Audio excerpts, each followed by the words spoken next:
Hello, everyone. Hello. Yes, we are back here once again for the next episode of A Conversation with Kely. Episode, who knows? I lost count. You know, I don't think we even care anymore in terms of that. But the point is, we're here to talk about a very normal, very boring week of Big Brother 25. Not a ton going on here. Shouldn't be that long of a video. So super straightforward. Oh yeah, for sure.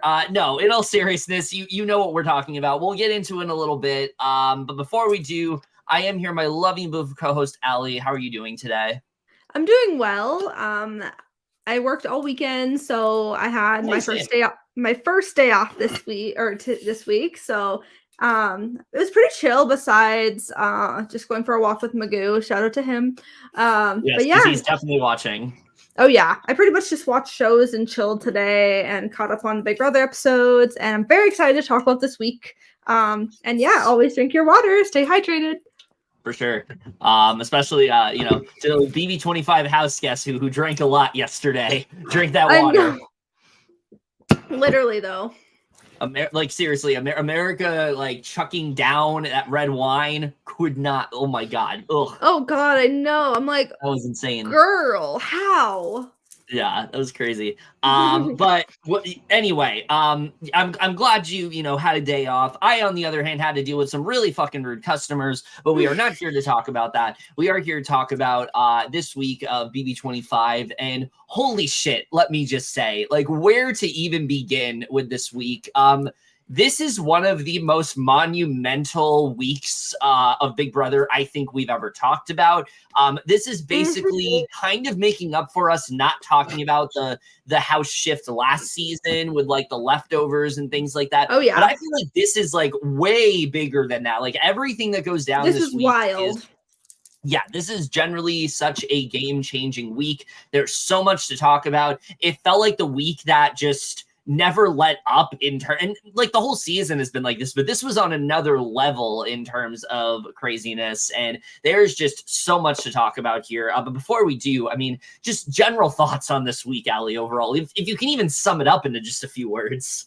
Oh my god, this week was insane. It was just wild, intense, crazy. It was amazing to watch this week, and I cannot wait to talk about the whole thing. Yeah, like I said last week, I mean, last week was fun to talk about, but I wanted so badly to get to this one, and I'm very excited that we get to now talk about this week and everything that really went down, because there was so much that happened.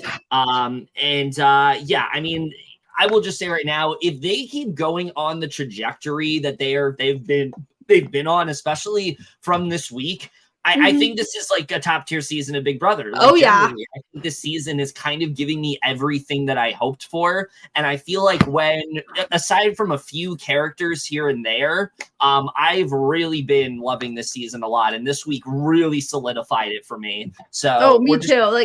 I feel like if it keeps going the way it's going, it's going to be an A+ season. Yeah, definitely. But I don't know about A+ because Jared and Cameron are still there, but still. And Luke saying the N-word, I can't give that an A+ either. But no. I mean, at least an A. Yes. But with that said, we are just going to dive into all of the craziness for this week. Let's talk about Sunday's episode, which I will say right now, the Sunday episodes have really not been the greatest. I think they started to improve on week 5. The episodes this week were fire. Generally, I think they did a really good job with just showcasing the craziness of this week. And I think Sundays is the perfect example of how much better the episodes can be when you don't have a comp upending everything. So we're just going to get into right now. So Cameron is beyond pissed. Obviously, there are 11 people in the house right now that are squirming. He hopes every one of them are nervous. He's also upset that he didn't even get a chance to tell Red a proper goodbye. He's going to sit down and try to get to the bottom of whatever the hell is going on, even though he knows he's going to have to sit through about a mile. As far as he's concerned, the whole house has explained to do, and he's coming out guns blazing. And I will say I'm not a fan of him, and I find his DRs really boring. But I will say they are a little better this week, except they are a bit cocky. Yeah, they're definitely better this week. We'll talk a bit more about his HOH, because I will say, definitely did not go how I thought it was going to. I will say that right now. But I mean, we all were pretty much I think pretty upset that Cameron won HOH. Was like, oh my God, the one person that we didn't want to win actually wins. But it actually makes for a very exciting week overall. Oh, it's so good. A lot of that is in spite of him winning, but I think things that he does here, we'll get into that. So Felicia talks about Cameron won HOH, and all of them are basically frazzled in their britches, which is a nice way to say that Cameron was and didn't know that they were going to send out Red. So she knows that he's going to be out for blood. So she's just unsure whose throat he's going to cut. Bowie says that her group voted against what she was doing, so it was a bit rank, and she thinks that it's rude. She also thinks people are weak and spineless, and the hilarious thing about all of it was Cameron winning HOH. It couldn't have been better for her because her and Cameron are the only people who voted for Red to stay, and it's now game on. So Jag says that Cameron winning HOH has made his heart drop. He was Cameron's target last time, and it would be very easy for him to put him up again and target him this week. So this is terrible for his game, pretty much thinking that he's going to go up at this point. So everyone's discussing that they have to suffer together as have-nots, and I will just say, so good. Could not have picked a better week to put all of these people on as have-nots, because I think it's absolutely it just increased like the level of just annoyance and the level of ferocity of viciousness that so many of them had this week. It was so exciting to watch. Oh, it was incredible. The most incredible thing of all is this segment we get with Bowie, who I feel like prior to this been someone where it's like, oh yeah, Bowie's still here, Bowie's still in the game. This is like the Bowie we wanted a preseason, the cracked Bowie. Yes, the Bowie we get here, it generally feels like a different person with what we're about to talk about. So something like a fire lit in her. Yeah, so she confronts Felicia, Cirie, Matt, and Izzy and says she gets it and she wants everyone to know how she voted. She tells them that they all left her with him, which Felicia disagrees with, and Bowie tells them his HOH, which is a bit funny. Cirie tells her that she chose who she wants to be with and that she still has the bye-bye bitches if she wants it. And Bowie tells her that she's not really sure if she does because of what just happened, and tells them that she would have liked to have known.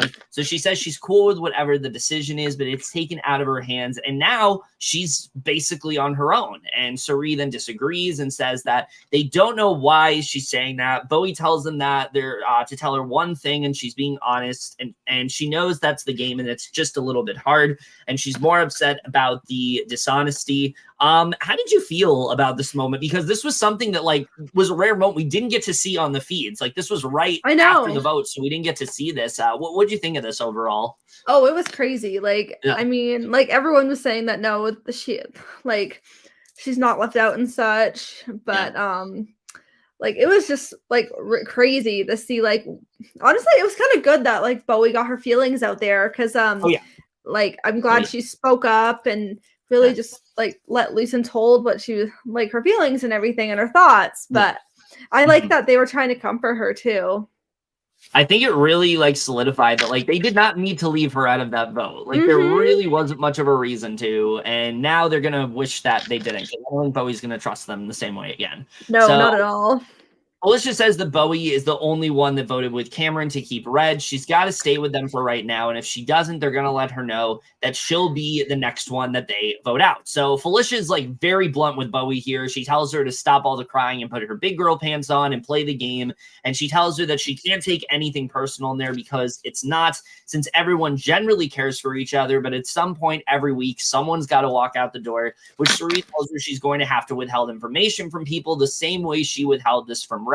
And Bowie tells them it's not him going home that upsets her because she was already prepared for that, which Cirie says people don't tell her everything, and it's not that they want to be dishonest with her. It's no different than information she has that she didn't share with them for whatever reason. And Cirie lets her know that dishonesty flows throughout the house. And Felicia tries to tell her that the only way she'll get paired with Cameron going forward is if she jumps over in his face, which she confused why she would at this point. So Felicia tells her that no matter what he does, he has to get enough people to follow what he wants them to do, and everybody's still against him. So he's playing this week, but not next week. And Bowie tells them that she doesn't even care about the game. Cirie says she does, or she wouldn't be there. And Bowie tells them to not blame it on her, and she's upset because people haven't told her. She knows that it happens in the game, game, but she's super honest. So the dishonesty was saying to her. And I will say this about Bowie. I think that she does have a right to be upset here. I think she has a right to be, to feel kind of like she was betrayed and that she was let on.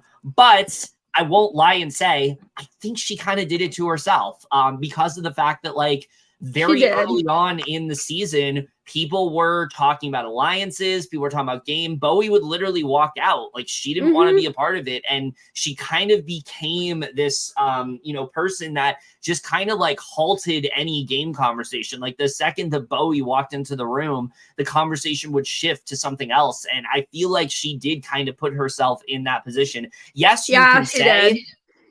Yeah, because I mean, like, you can say that Felicia was somebody that was kind of like entertaining the idea of Bowie being like somebody they can't trust and things like that. But I don't really blame her because the fact that Bowie just wasn't really as in with them as she needed to be. So while I feel for her, I do kind of feel like she did this to herself. What do you think?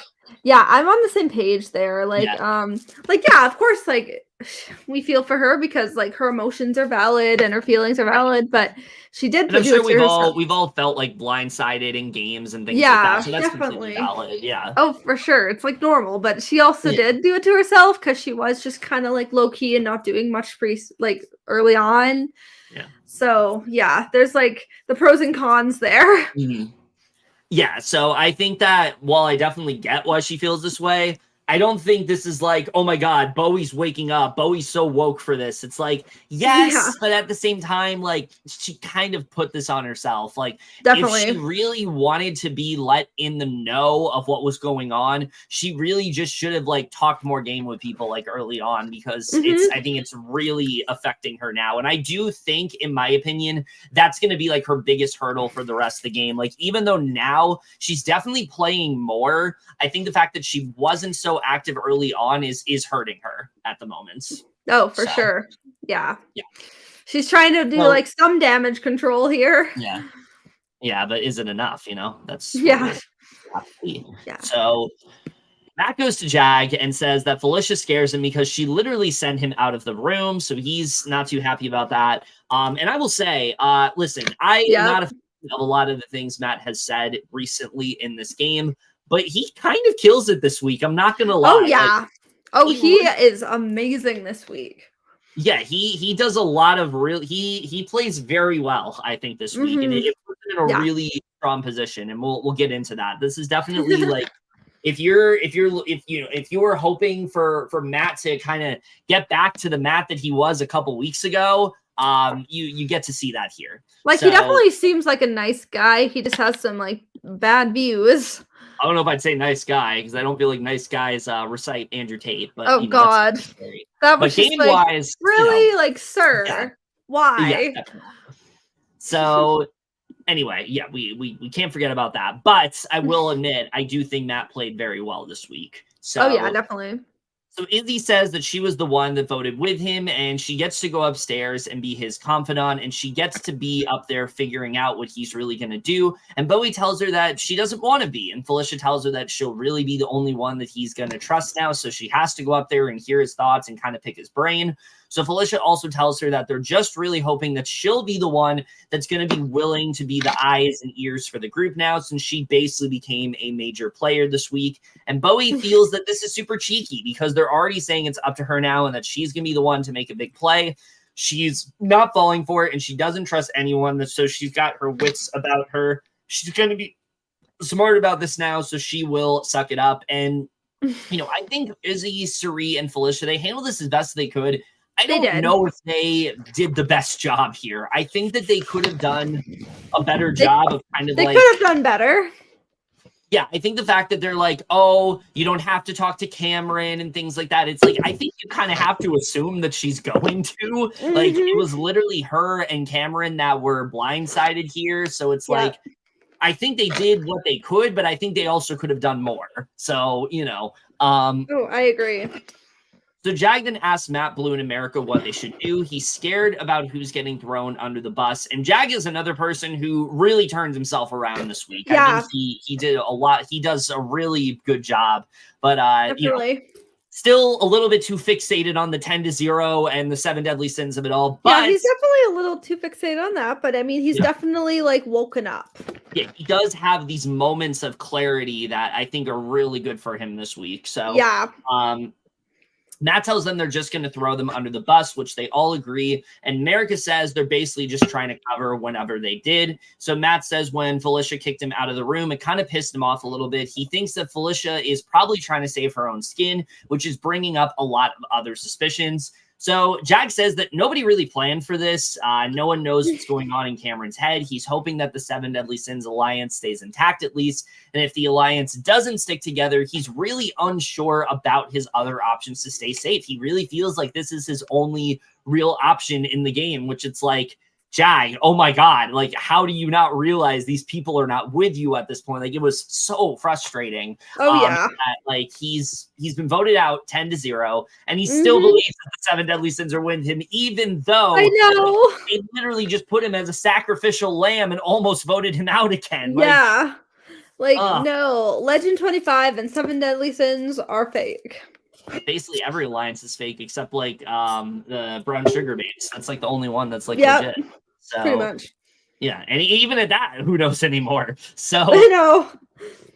Yeah, so basically, Cirie decides to do some damage control with Cameron. I thought this was really good, the way she did this. Oh, it was. So she lets him know that there's been a lot of stuff going around that only could come from people that are close with him. And she brings up his final 2 with Red, called the Chillers. And Cameron is floored as to why Red would need to tell people about that, because this is something that was meant to be between the both of them.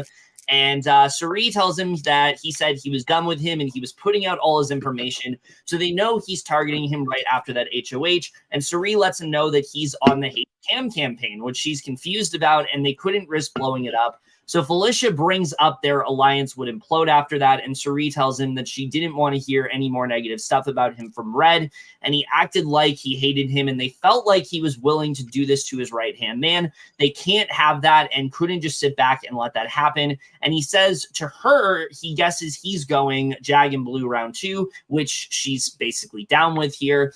If you're noticing, the one thing Cameron is not doing this entire conversation is clarifying. He at no point and this is easily Cameron's biggest issue. Like, listen, you praise Cameron's HOH for all you want. This is not a good HOH. Like, it's no HOH. Like he's not really good at strategy, and he's not that great at the game at all. He's a horrible social player, especially. And I think that's easily his biggest flaw. And I think the thing that he really struggles with... The only thing good about it is the entertainment of the revenge. Yeah, like, it's entertaining to watch. It just sucks that Cameron is not very likable, but also the fact that he's so infuriating to watch, because, like, he's hearing these things about Red. Never once does he go to Cirie and be like, wait, so what exactly happened? Why was Red coming after me? He never questions it. And I know, it's so frustrating. And the thing is, like, when you're HOH, like, that's your opportunity to do that. That's your opportunity to talk to people and, like, question, you know, where you're really at in this game. But because Cameron is just like, I know everything the entire week, like, it just, he doesn't even try. So it's so frustrating to watch. He's acting so, like, high and mighty that he knows it all. Yeah, he's been doing that pretty much the entire season, and we really see why that's an issue this time around.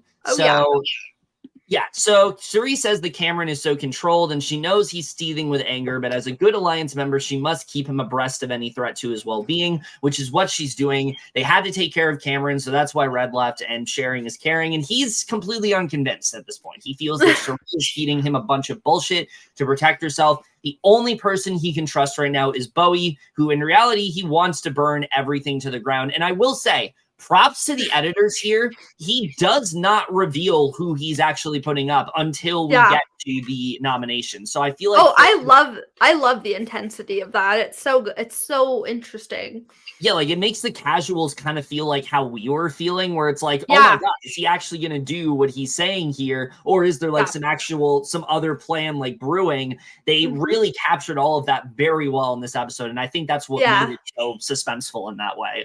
Definitely. But we do momentarily take a break away from all the tension to focus on just some shenanigans that are going on in the Humiliverse. And I'm just going to get into that. I will say this part's actually really funny, so I'm excited to talk about it. The Humiliverse strikes on the house as they are given a transmission that says all week they will have the honor of enduring different humiliations, and there's no better place to start than the bathroom. Of course, which is like the funniest. Oh yeah. They are told every time they use the stall, they are to use the bullhorn to announce to the house that they are going to the bathroom, plus a stinkometer that has been installed, and whatever number they hit will be announced to the house. But if anyone hits on 10, they must immediately put on one of the provided gas masks until they are provided that the stink has been cleared. We get a funny montage of them all using the megaphone and their ratings on the stinkometer and having to put on gas masks whenever someone uses the bathroom. I just think it's so funny when they're like, "I'm going pee." Yeah, that was great. The best is when like they like are going to the bathroom and then it hits like a 10 and they all have to put on like gas masks. I thought this was honestly pretty funny. I actually liked it. It was funny. It was a good filler. I was definitely worried about Humiliverse because I feel like Big Brother is just like always kind of the worst when it comes to stuff like this. But I like the stuff they did this week. I didn't think it was too stupid. I thought it worked for what they were going for. Everything kind of tied together in the end as well. So like honestly, like I thought this was fine. They don't fixate on it too much. I will say, like all the segments like this week are honestly like make me laugh. Yeah, and I think it's mainly, I think it's less due to what it actually is and more just due to like everyone's reactions to it. Like this is a cast that is like willing to like, put up with stuff like that. And I think that's why it's fun to watch. Exactly. But at least I will say, at least in this episode, they don't fixate on it too much. We'll talk about another episode where that's not really the case. But at least here, this is all we kind of get with that. So. All right. Cameron talks to Bowie saying he knew when the vote was 8-2 that two people threw a vote and then realized it was the two of them, and she says it was more so her not being in the loop and feels it's embarrassing to not be the dum-dums of the house, to now be the dum-dums of the house, and she can't believe anything. She calls out the fact that Cirie, Felicia, and Izzy have done this now twice to their alliance, and she thinks everyone is full of shit and there isn't a point of having an alliance. Yeah, and I mean, I think it was good that Cameron goes to Bowie here, but there is a clear thing he needs to do in this conversation that we'll get into, but I do think initially it was good that he went to her here. Oh, definitely. It's good they actually had a conversation. Yeah. Bowie says while she initially thought Legend 25 was a solid alliance, she is abandoning it, and as it has left both her and Cameron on the outside. Which again, I mean, she wouldn't have thought that if she included herself in more things, but that's generally do that now. Yeah. Cameron says to her that he knew they're not happy he won, and she says at least now they both can be true to their word, and now they're good with each other, and he says he's afraid to give her any of his thoughts, and because he'd rather plead the fifth, but he's sticking with the plan and sticking with the group, and they will let everything else unfold. She tells him there are some people he needs to be very careful about. This is his opportunity to like, listen, we were both played. We were the two people. We need to stick together now. Bowie should be the one person he's telling about what he's doing. Oh, yeah. He really should. Like, who is Bowie gonna tell? Like, straight up, what are you gaining from not telling Bowie? Literally, yeah, she probably wouldn't say anything to anyone. And if anything, I think she'd appreciate it more because of the fact that, like, he shared this with her and, like, nobody else. Like, I don't understand why he didn't just try to stick closer to, like, Bowie this round. Instead, he does, like, something much more idiotic than that we'll get into. But, like, Bowie should have been his priority this week. Like, hands down. Yeah, definitely. Nobody else that he needed to stick to than Bowie. And it was just so infuriating to me that he didn't try to, like, work with her more here. Oh, it was so frustrating. Oh, he's so bad. He's horrible at the game. I mean, we already knew that, but like moments like this show why. Cameron says Bowie is a pure-hearted person, and she, along with him, were the only two votes to keep red, and he's all she has right now, but he has to be careful because he doesn't want her to know too many things, but promises this will be the week to remember. Oh, give me a break about her being a fucking pure-hearted person. So Jag and Izzy talk, and we get a segment about him talking about his background in a small town named Omak, which I really like this conversation a lot. It's very important. This was great, and this is part of the reason we love Jag on the show because he's willing to talk about stuff like this. Literally, He's amazing, and like I just love how like appreciative and how much he loves his culture. Yeah, it's so infectious to watch, and it's segments like this that just kind of remind us like why Jag is just so beloved in the house. And I Oh think will yeah. continue to be beloved. Like as much as we knock on Jag for being like, why can't you see, the big picture in front of you? He's such a wholesome and lovable presence, and it's Oh moments like yeah. this that really show why. Oh, he's such a super kind-hearted person. Oh yeah. And his parents being immigrants from Punjab, and they were the first Sikh family in that town, as there isn't much diversity of people who are of thought, and there were people who didn't understand who he was or what he represented, and would either poke fun or go even beyond. And there are times people have ripped his turban off or spat on it, and he doesn't understand how someone can be this disrespectful, and it's all based off hatred or racism or negativity, and that was something early on he had to deal with. So he's always been the jokester of his family, and he wants to be himself here. But when he was young out in public, he was very shy, and when he walks in, they see a turban first, and whatever their connotations are, he isn't even that of a person, which was really like emotional. Yeah. Just give him a hug. Honestly. He deserves it. He does.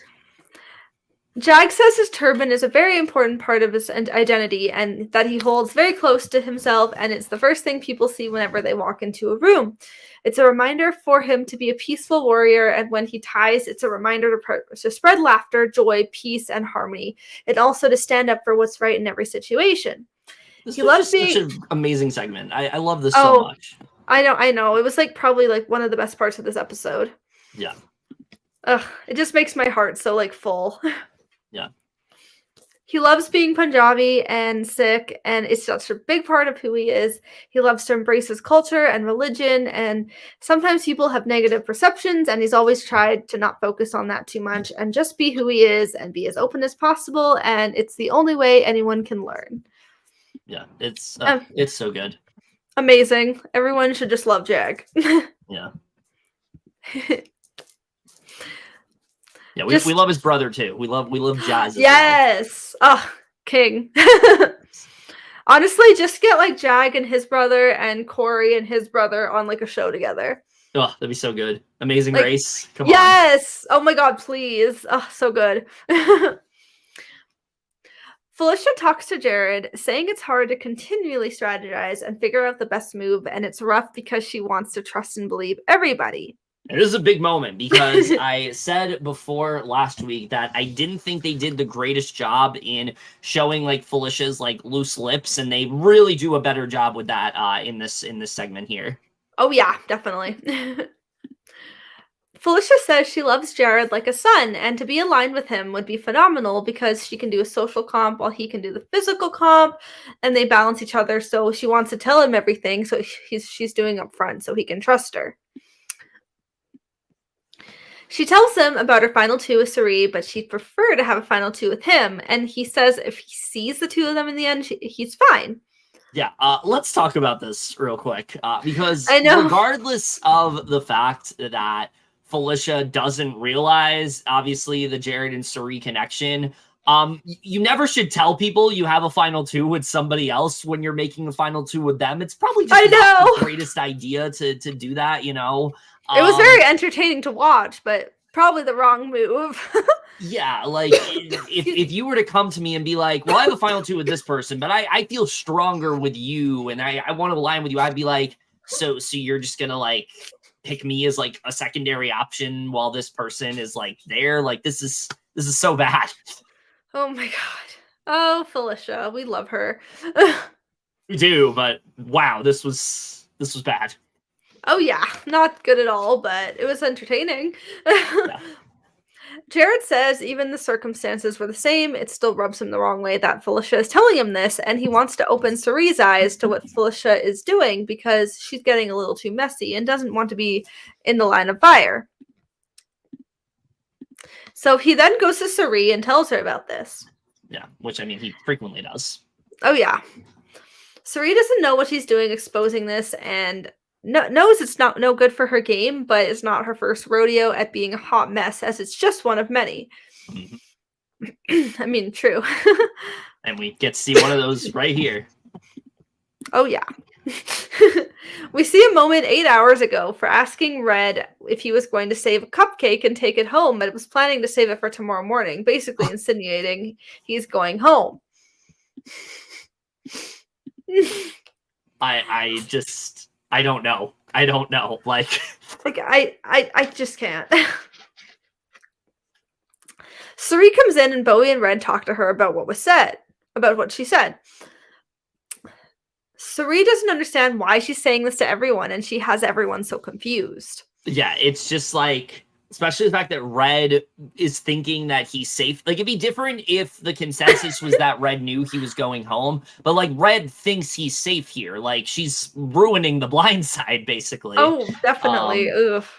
So yeah, this like, this oh been god, really bad. Oh, it was terrible. Matt talks to Cirie about Felicia kicking him out of the comics room, and she says that's entirely her and not the rest of them. And he says it's what's pissing him off. And this was another great moment with Cirie, the way that she is just like really just like kind of helping Matt and telling him that, like, listen, this was Felicia's decision. I didn't want that to happen. I wanted you to be included in this. It really makes Matt feel like more like indebted to her and things like that. And again, I could go on and on about just how great of a social player Cirie is. She's top tier all around. She's like, phenomenal. Oh, queen. I don't want to hear anything else. No, literally. Cirie thinks Felicia has lost her mind, and it's too much of a mess for her, especially with the entire house on slop already. She doesn't need to clean up another sloppy mess, which is Felicia. Yeah. The one thing I will give this week that I wish they would have shown more is that the whole reason Felicia is where she is basically because of Cirie. She had planned it prior to this week that if Cameron was to win HOH, that he would trust, he would target Felicia over Cirie. And we don't really, like, we get to see like the culmination of that here, but we don't really get to see what led to him thinking this. And it's mainly because Cirie has completely supplanted this idea in his head that Felicia was the reason that Red ended up getting voted out, and Felicia's being messy. Like, she's done such an amazing job with that. And I just wish I wish we got to see more of a segment giving Cirie that credit, because I think that's something she did really well this week. Oh, she really did. She was phenomenal there, and she's brilliant. Oh yeah. So while everyone is sleeping at night, Felicia is singing in her sleep, which wakes up America and Cory. This is so funny. Oh, that was hilarious. It's amazing. Cory says he's in college and he's used to a lot of noises late at night, but this is the weirdest. Yeah, that was amazing. That was so good.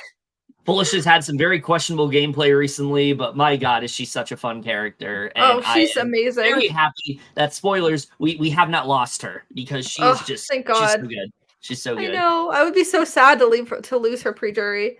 Yeah.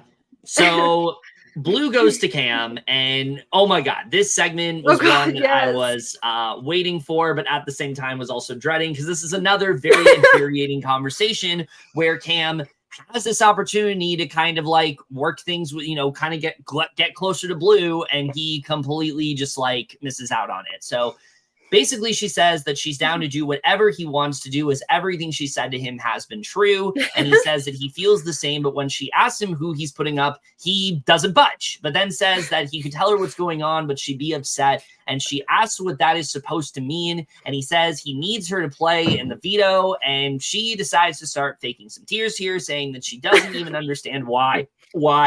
And he says that he sat on the block 3 times too, and he trusted the people that kept him safe, and it worked out, and he needs her to do the same. And she says that she doesn't trust anyone left in the house, and she can't think of anyone that would go up that would result in her staying, as everyone else has the numbers and she doesn't. And he says that she has more numbers than she thinks. She says she doesn't understand why she has to be a pawn when she's been nice to him. And he says that he's not blind, but if he laid out all his cards right now, the house would be in an uproar. And Cameron says that he knows that she can't see his big picture, doesn't want anyone to, but needs to hold it together, relax, control her breathing, and get her face together and make the appearance that she hates him, which is actually really smart. I will give him that. That is a really good strategy. Yeah, that was actually a smart move on his part. But I mean, it's not very impressive. We have to talk about just how terrible both of them are in this conversation. Blue is literally telling him, like, hey, if I go on the block, like, I'm not safe. Never presents him any other options, never says never gives him any idea of who he could potentially put up, never says, you know, who she would prefer to go up, nothing like that. Yay! Hi. Yes, we're doing great. Thank you for watching. Hope you're doing well as well. Yes, definitely. We love Joshua. We do. Yeah. But no, you know, Blue has this opportunity to talk to Cam and like try to give him a perception of like, you know, how she sees things, and she doesn't do that. So that's already a problem for me. But then Cam, I get that he doesn't want her to know everything, but in doing so, he tells her nothing. And he's just like super cagey the entire time. It's such an awkward conversation to watch. I will say we were robbed of him calling her Jasmine and singing A Whole New World. That was funny moment. I wish we got to see that on the show. That was so funny. Probably for copyright purposes, they couldn't show that part. Probably. But yeah, I thought that was a pretty great moment. Side note, why is Big Brother being so lenient, letting them quote movies and TV and singing songs? I thought that was something they couldn't do, but apparently they can. Anyway, side note over. Let's get back to the big picture here. That was just something that I was a little confused by. But anyway, yeah, this is just such an just annoying conversation to watch because both of them are like playing so suboptimally in like the worst ways. And it's just, these are two people who are so terrible at the game. I will say, spoilers, Blue is starting to wake up, but at this point she's still like horrible, and there's so many things that she could be doing that she's not doing. This round she was not very good. I mean, she hasn't been good the whole game, but yeah. I just this was, and the fact that especially this was like one of the only like strategy, I think it was the only strategy conversation they showed on the feeds, like when Cameron first won HOH. It was so bad to watch. I hated this so much. Oh, me too. It was such an awkward conversation. I just couldn't. Yeah, like I think there's more he could have done here. Like he could have told her like, you have to trust me, you're gonna be safe and things like that. That like I have other options, and he doesn't even try to do that here. Like I think it is smart for her to like say that he hates her and like make everyone think that like he's putting her on the block. But I think there was a way he could have gone about that where he's like, definitely, listen, you're good, but I need you to make everyone think that I don't like you. Kind of almost like, and this is a weird comparison, but this is who Cameron thinks he is. Remember Dan's funeral when he told Danielle that he didn't want to work with her anymore? Oh, God. When in reality, he, did that basically to make everyone think like they weren't working together again. Yeah, that was so good. I feel like Cam should have done something like that, where it's like, listen, I trust you. I want you to survive. But outside of this, I'm targeting you and I want you out. Like, I think that's what he should have done here. And it would have been so much more effective if he had done that, as opposed to, I have a plan. And, you don't know what's going to be yet, but trust me, you'll know. And a funeral would have been so much better. No, he doesn't have to. I mean, I'm not asking him to do a whole funeral. Well, no, not a funeral, but like a semi one. No, that's not what I'm suggesting. I'm saying he should have just pulled Blue aside and said, like, I'm gonna tell everyone in the house that I want you out, but in reality, like, you're good this week. Like, I think that's really all he kind of needed to do here. And I think it would have gone a lot better. And Blue probably would have vouched for him more. But because he didn't do that, he just doesn't improve his relationships at all. Nope. I wouldn't even say like he puts himself in like a worse spot here. He literally just doesn't improve anything at all. And this is like the perfect example of that. He just made more people not trust him. Yeah. I mean, I don't know how much trust they had in him prior to this, but yeah, he doesn't do anything to get them to trust him more, I would say. True. Oh, it's still me. Okay. Yeah. So Jag then goes to him, and this is just as annoying of a conversation to have. I know. It was so frustrating. He says, and I was bracing myself. I was like, oh my God, if Jag comes to him and just accepts the fact that he's going on the block again. I don't know what I'm going to do. But he goes to him and he says that he's excited for him, but wanted to see what he's thinking. And he says it's a waste of him and Blue's time to go after each other. And he says that he wants to put him on the block right next to Blue, but he thinks he's right that it wouldn't benefit them. He says he needs to know with 100% certainty that if he wasn't to put him on the block, that he needs absolute safety next week. And he says that he would, and he tells him he is to not whisper, breathe, or say to anyone, and he promises that he won't. And he promises he will hold up to it, and they shake hands and hug. And this is what he needed to do with Blue. I think the way he handles things with Jag here is what he needed to do. It was definitely better how he handles it, but it's still it's still frustrating. Yeah, unfortunately, Jag just doesn't trust this at all. He says he will trust he'll do what's best for his game, and he may be willing to take the gamble for keeping him around. So there is a glimmer of hope here. So yeah, so again, it was a little bit better what he did, but I feel like with Jag, the damage has kind of already been done. And I think Jag was someone else that he could have potentially led in on his plans. And because he didn't, that's where Cameron is, where he's at right now. So he wants to reassess, reinvent, and drop some battle plans nobody saw coming. We get this really funny moment with Jag. This part is really wholesome. It's really funny, and I just love them. Yeah, so they're imagining they're going on a date on the rooftop at 6 p.m. They're pretending to text each other using their mic packs like they're in a relationship. They're pretending to flirt and send each other pictures. That was so great. And Jag then talks about how Matt has been his boy since day one, and though they don't have their phones, they can still text and flirt a little because there's nothing to do. And America it was adorable. Yeah, America even talks about how there's a new showmance in the house, and it's Matt, Jag, and Matt. She thinks it's adorable, and they complete each other. And her and Cory aren't on that level yet, but she hopes they start texting soon. I just love the dynamic between Matt and Jag. They're so much fun to watch. I'm so happy that both of them are prioritizing it more because they're just so much fun to watch, and I really enjoy them. I really love really enjoy their friendship because usually I don't normally root for men duos, but this one's actually one I like. Yeah, I like this one a lot actually. So, and it honestly brings out the best in Matt. Matt is a lot less misogynistic when he's here. Jag gets him to just be more calm and everything. Wow. And then Matt got Jag to wake up in the game. I will also say I do credit some of that to when Matt said that thing about Andrew Tate. Jag was horrified and appalled. So I feel that's why he was Matt hasn't been doing stuff like that. Yeah, literally when he heard that, he was what the fuck? Yeah, I mean, Jag had the reaction that all of us pretty much did. So, and that's why we love Jag. One of the reasons we love Jag. Oh yeah, be more like Jag and Cory. Yeah.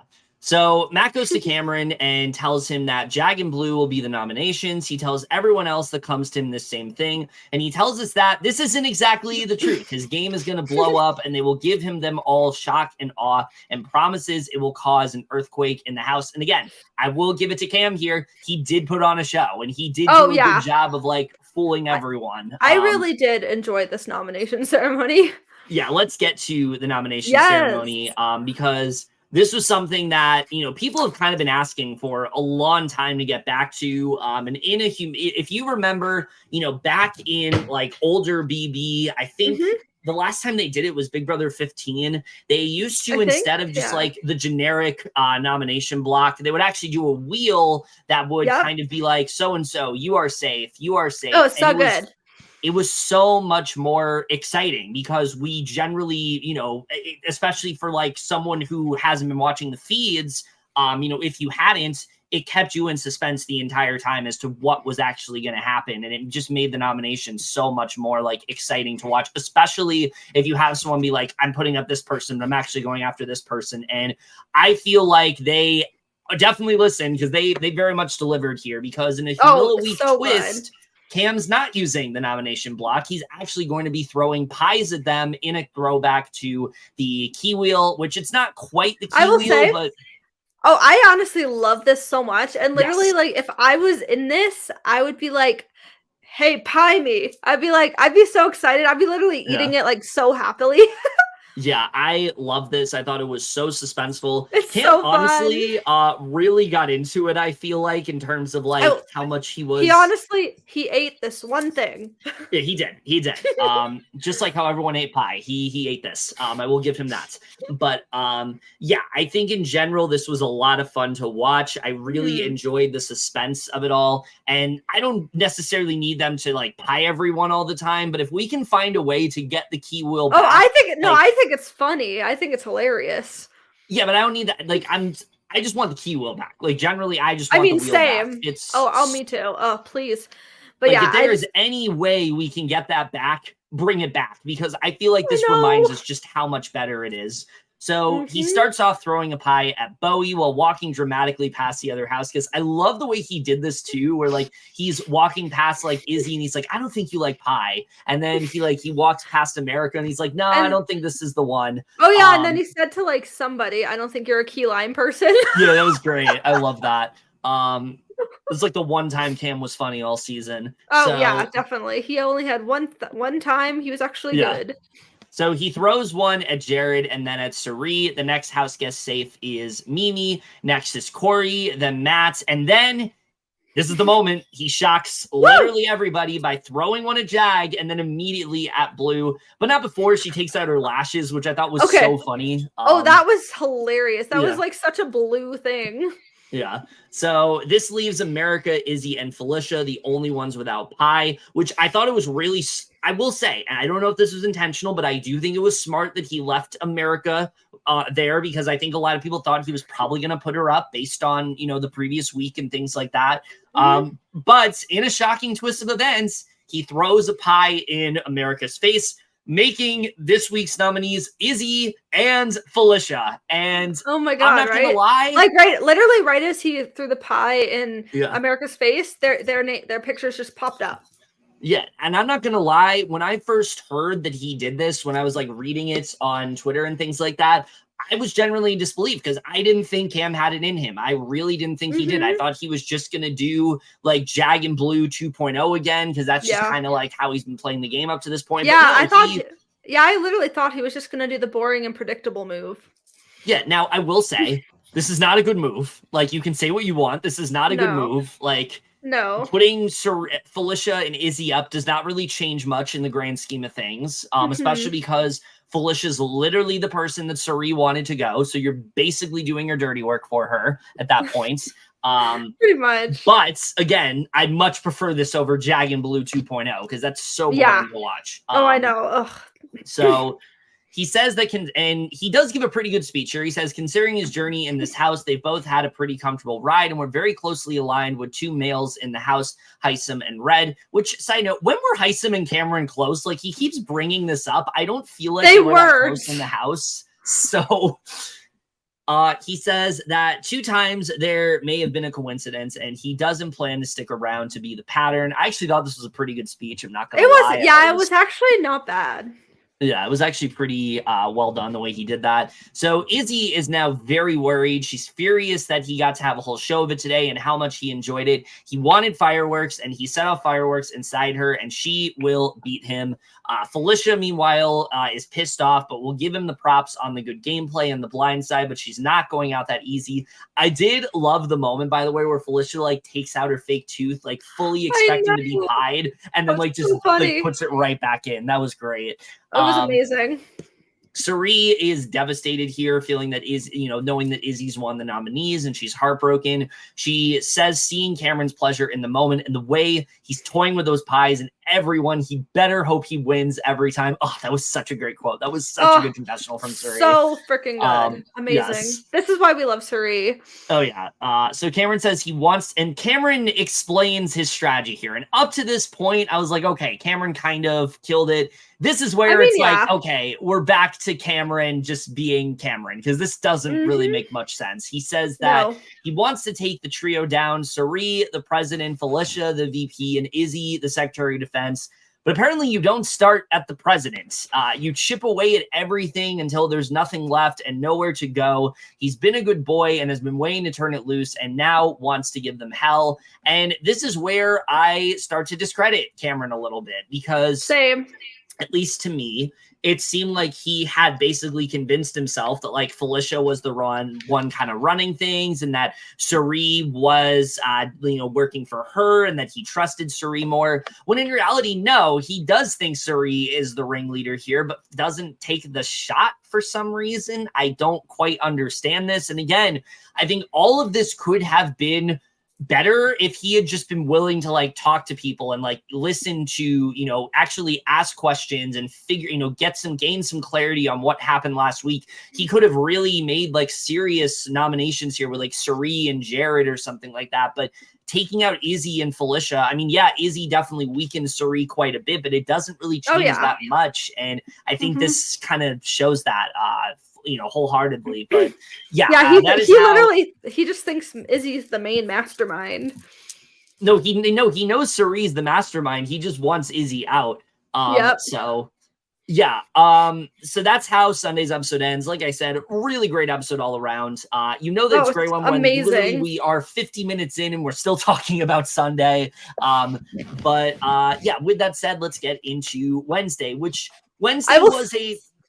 I mean, the first like half was really good, but then the last half was just like, it did not have to be that long. Yeah, this was a 2-hour episode, and I was really excited to see how it was going to go. I was like, okay, there's a lot going on this week. I think they have a good, they have like time to showcase kind of everything, and they didn't exactly do that. Yeah, I think they only had the extra hour just because they didn't have anything else to air. We'll get into what that second hour consists of, but let's get into Wednesdays a little bit. We start off, and after Ming's nominations, Cameron feels like these two have no ground to stand on, with him and Legend 25 is dead. He's done being used as a tool and a pawn, and he wants to take a shot at all the executives before taking out the president, which again, literally makes no sense to me, but okay. Nope. So Izzy's surprised that he put her and Felicia on the block, but thinks it's hilarious how threatened by her he is. She thinks that he makes her feel small, but it makes her feel happy and thinks it's hilarious. So game on. Again, I love their rivalry. I'll be straight up. Like, I don't enjoy Cameron, but I do love the rivalry between him and Izzy. Oh, I know. Like, those two just do not vibe. They will not be friends. I just think it's hilarious. That's the thing I love about it, is like, it's not even like these two are friends, but they're just like rivals in the game. Like, no, they straight up just don't like each other at all. Well, no, Cameron says he likes her as a person, but she sure doesn't. It just feels like a very like old school BB rivalry where it's like these people literally don't like each other, and it's just so much more fun to watch that way. Oh, it's so great. Yeah. So Felicia says that he got her, but Cameron is full of shit. She has no idea what his speech was, especially when he supposedly had such a bad relationship with Red and didn't even have much of a relationship to Hisam. I agree with her on this. That didn't make much sense to me.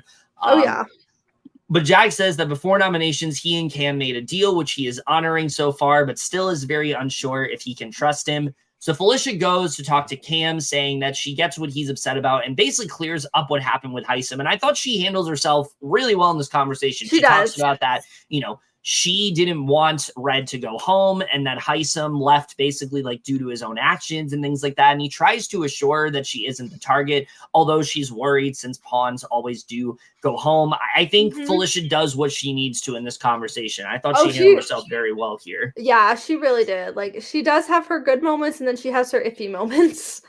Yeah, but I think she fights really well this week. So, definitely. I'm proud of her. So Cam goes to Izzy and talks to her about how this wasn't at all personal. She's hoping that this will allow them to cut some of the bullshit. And he says that he hopes it will hide how close they are. And she brings up the possibility of like the two of them potentially working together and things like that. But Izzy says that though he makes her skin crawl, she has to keep this up because she can't keep putting a target on herself this week. I mean, you can just tell these two are just like completely bullshitting each other. Like, this is not a serious conversation in any way.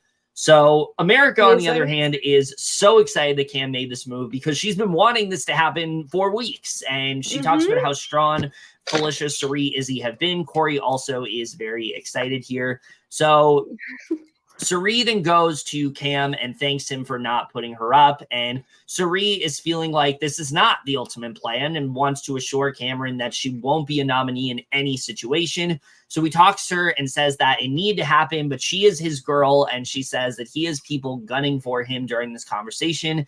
And you know, he does a good job here, I think, at showing why he didn't put her on the block. But there's one very important thing he left out, and that's that he doesn't say she's not the replacement nominee, which I know. obviously worries her here, which is so bad. Like, he's so cagey.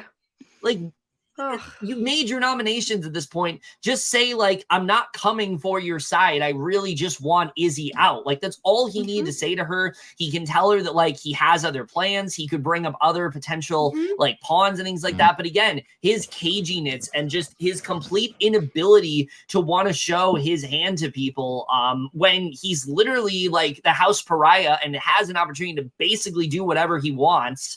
He's literally, he's literally so sketchy. He's so cagey. It's just like so annoying. Ugh. Yeah, it's so bad to watch all around. So he talks to her and says that it needed to happen. Oh, I just read that. So Izzy is now getting the sense that Cirie may be a replacement nominee, and as a result, she doesn't want to use the veto if she wins to make sure she doesn't go up, which Cirie is obviously elated about. So let's talk about this. I will say, like, I mean, we love her undying loyalty, but like, you also, like, literally, you'd be a Marcellus. Yeah, I mean, Izzy's talked about, like, post-leaving spoilers, that she was eventually going to turn on, like, Cirie and Jared. I just don't believe her. I really don't. I think that Cirie... I think she just felt like that closeness to Cirie, and I feel like she would have given up her game for her in a heartbeat. So, I agree. Yeah. So Jag goes to Cam, and he's shocked at his nominations because he really just didn't trust him whatsoever. So Cameron tells him that this is his olive branch that nobody would expect, and they can now begin working together. Jag asks if he has a target, and he just tells him he's not the target. Again, he doesn't tell him anything. He doesn't tell him any of his plans whatsoever. I know. So Cameron is hopeful that this deal can work, but if it comes back to him, he will throw him on the block so fast that his head will spin. Jag says that he doesn't trust him at the moment since he has targeted him before, and he goes to Matt and does something that I think is really good. Basically, he wants to these two are getting really close, but they haven't exactly solidified anything yet, and he wants to do that. So they solidify a final two name here, known as the Minutemen, and I will say like this is honestly. I actually kind of like that name because it also kind of just gives vibes of like it could be a movie title too. Yeah, I like this a lot. He talks about how he's a fan of the Hitmen, which is a choice. And he says that that's a choice, but yeah, he says that with Matt, he saved him with his superpower, and he's excited to go with him here. I mean, I like this a lot. I've been saying from the beginning that Matt and Jag need to team up after Matt saving him, and I think this is exactly what they needed to do. I can see a scenario where these two potentially do make it to the end, and I'd definitely be down for it. I really like their duo a lot. I think they're very likable, and I think that they honestly both have a pretty decent shot as long as they stick with each other. So like honestly right now, as long as it's not a Cameron or an Jared based on like things he said and shit, I'm pretty much fine with any of the others winning. Which speaking of Jared, let's get into that, because as we've been saying this entire video, Cameron has been so cagey with everyone. He hasn't really been letting anyone in on information except one person, and for some reason that person is Jared. I know. Which, mind you, I will say, let's give Cirie credit again here, because this was once again Cirie's doing, something that they should have shown in the episode. Cirie was trying to put a lot of work in with Jared, basically telling Cam that Jared like got blindsided and that he didn't want Red to go and he wanted Jag to leave and things like that. The thing that doesn't make sense is that Cameron believes her for some reason, and not only that, he sees Jared as like a close ally at this point. As for some that, reason. Like, I will say, like, I'm not really a Jared fan anymore, but like I do say he does have some funny moments, and I do think I think it's really hilarious how much he plays Cameron. Yeah, it's just like it is so obvious that he's not with him, and I just don't understand why Cameron is so delusional to think that Jared is working with him here. This is aside from his caginess, like this is his biggest mistake this week. Like the fact he trusts Jared so much. Hell, the fact that he generally believes that Jared was left out of the vote when he's HOH and they had no reason to not tell him, and he's also like very well aware of like him, Cirie, and like Izzy's relationship. I don't know why he believes that Jared was like left out of the vote. I mean, credit to Cirie, I guess, but like it doesn't really make much sense. So like, but anyway, they have a conversation here, and talks to Cameron, says that this is about to get bananas. Cameron says he's excited to finally get some footing, and he lays out this plan to him. Basically, that step one is like to convince Jag and Blue that they're pawns and that they're both going to be nominated. Step two was basically to put up Izzy and Felicia. Step three is to convince them both that they are pawns. And step four, he is not telling about yet. He says that he has a step four in mind. He will tell them about it when they get there. And Jared is happy that Cameron trusts him, but he doesn't at all and will be laughing at him, never with him. So he says that though Jared put him on the block last week, it was as a pawn, and they will have an understanding now. And I'm just like, Cameron, what the fuck? Like, why do you trust this guy? He literally put you on the block. No, like he's like, oh, he's so brainless here. I get it if he, like, it would be different if he was relaying information to other people and not Jared, but still, like, felt okay with Jared and didn't put him on the block because he believes this. But he's justifying, like, Jared being the only person he tells information to because, oh, I was just a pawn last week. Yeah, he does. Literally, he was the target. Literally, he tells Jared over Bowie.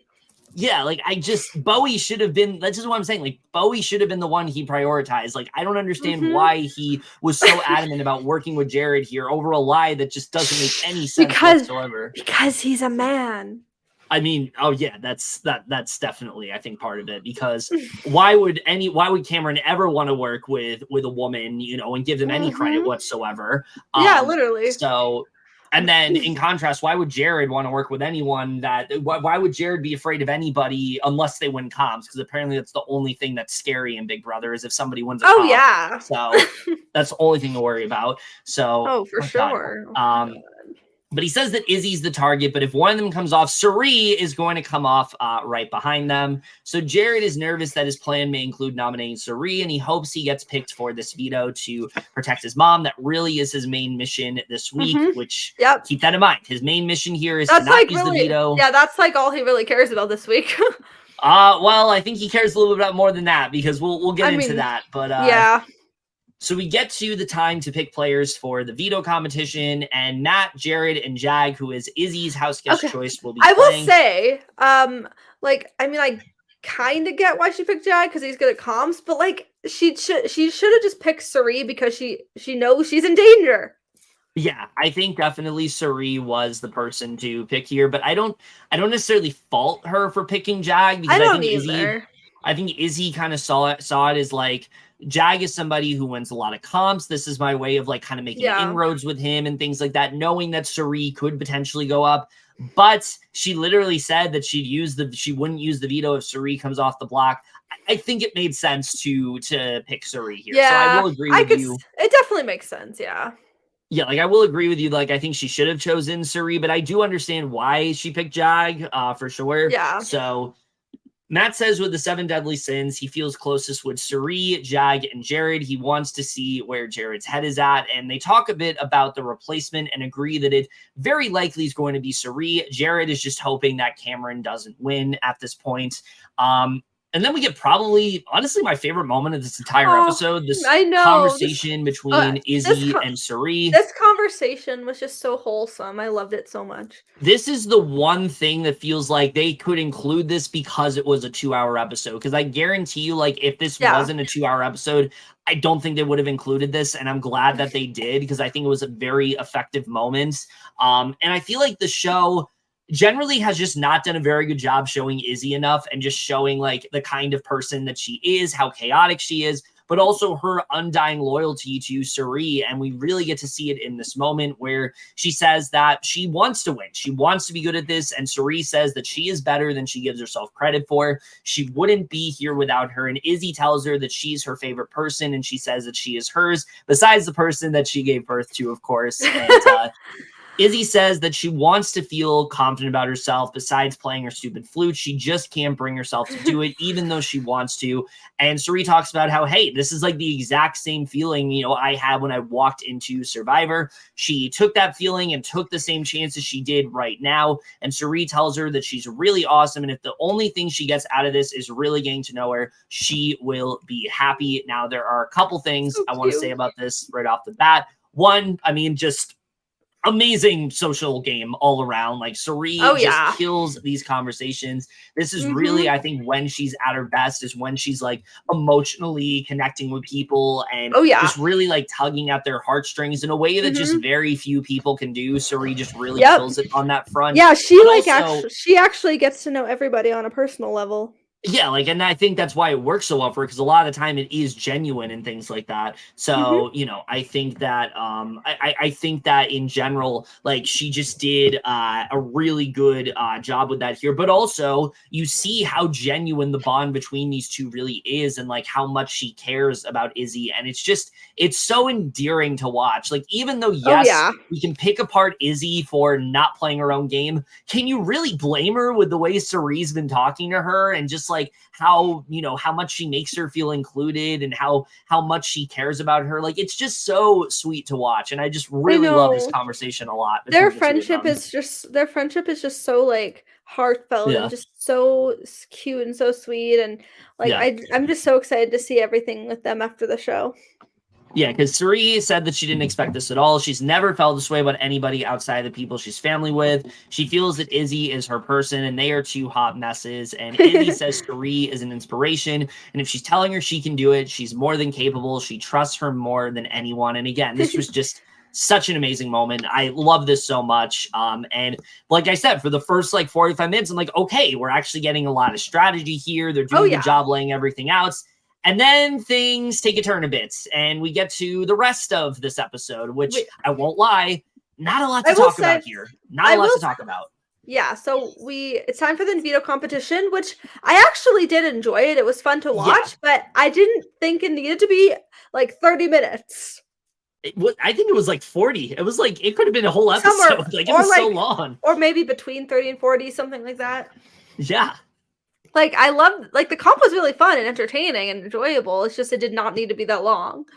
Yeah, but let's talk about this veto overall. All right, so it is hosted by Josh Duhamel, aka host of the future hit reality competition TV show Buddy Games, to the excitement of many of them, which I will say we will be doing a season review of that. Yeah, I don't know what there is to talk about, but yeah, just based on the first episode. Basically, just the little key points of every episode. Yeah. For this challenge, there will be a series of rounds in each round, and they will take a seat in this whirly, twirly throne of his, and he blows the bugle. They will be spun around for 30 seconds, and when the chair stops, they will only have 30 seconds to take up. It's 2 shots, I think, not 3. No, I think you said 3.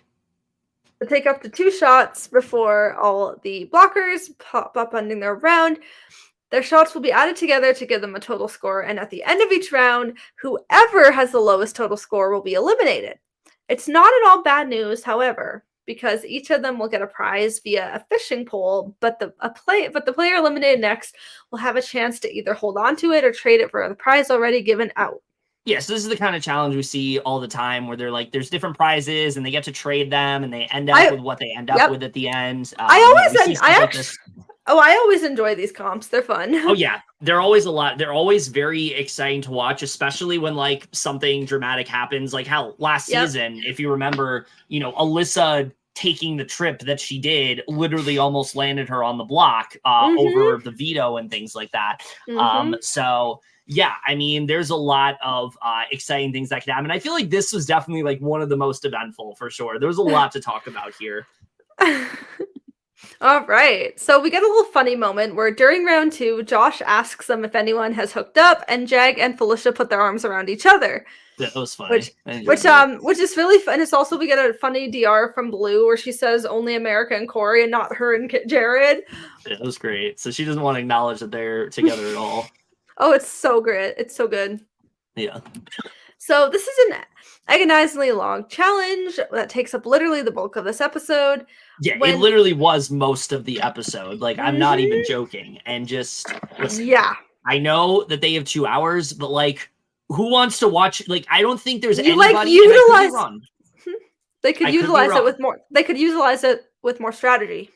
Yes, I could be wrong here, and maybe there are people that do, but I don't feel like people watch Big Brother for the comps. I generally feel like most people just kind of like half watch those, and that's like the part that they're not super into. Like, I think we like seeing the strategy, we like seeing the fun moments. Hell, we like even the filler stuff. I don't think anybody watched this episode hoping for like a 40-minute veto comp, but if that's what you wanted, that's what you get, because that's literally what the majority of this is. And I just, I will say, I don't understand why they chose Wednesdays to be 2 hours and not Thursday, because there's so much they could have shown on Thursdays if it was 2 hours. Yeah, that was a little confusing too. But also, like, in general, like, I just, this was such a waste. Like, I don't know why they spent so much time on a comp that honestly got really boring to watch, like, very quickly. Yeah. So when Felicia goes on the 3rd round, while she is at first doing really well, the heat ends up getting to her and she ends up passing out and can't get any air. As a result, she is out of the challenge. This was honestly like really sad. I was like, oh, I hope she's okay. Yeah, and she was doing so well up to that point too, so I felt really bad for her here. I know, I felt so bad. Like, just give her water. She needs it. Yeah. I just wanted to give her a hug. Yeah, definitely. Me too. So it eventually comes down to Matt, Jag, and Jared, with Matt technically winning the veto. However, due to the nature of the competition, they all end up with their own prizes. Like, I just think it's so funny, like, how, like, he just We're going to get to that. We're going to get to that. Let's talk about the prizes here. So Matt wins the Dumel a Maniac, in which he will be wearing Josh-approved attire and gets to hang out with him all week, and he feels this is better than all the prizes, not realizing he's not actually going to be hanging out with him. And this is actually a punishment, and Jag is mortified he chose this over the veto and 500K. Yeah, this was so funny. Or no, I think it was 5K, not 400, not 500. No, I think maybe, I don't know. Usually it's 5K, yeah. But I just think everyone telling him that it's not actually him hanging out with him was so funny. Yeah, this was such a funny moment, because he was legitimately convinced, like, oh my god, I get to hang out with Josh Duhamel. This is better than literally all the fucking prizes. Like, he could have had the veto, he could have had money, but instead he picked probably the most, like, throwaway punishment possible. It is super hilarious, but, like, oh my god. It is. There's generally something, like, wholesome about that. The fact that he, like, believed that. But it's also like, like, do you know this comp? Like, it's so wholesome, but I'm sure, like, mostly all of them were like, you're being so clueless. Yeah, like, this is, like, very obviously, like, a disadvantage. Like, this is obviously a punishment. I don't understand why he was, like, so convinced. I did love the moment. I did love the way it played out, though. Oh, me too. It was so great. Like, I don't think anyone else would have been as funny with him with the. Oh, no. I think Matt was definitely the person to choose for this. So Izzy has a punishment in which she gets to be piggy pals with someone. So of course she chooses Cameron because he took the veto away from her, and she just wants to piss him, and she obviously wants to piss him off. Yeah, I mean, this is why these punishments, like, aren't as, like, agonizing to watch, because of the fact that the right people got them. Like, this is definitely what I would have wanted to see. I know.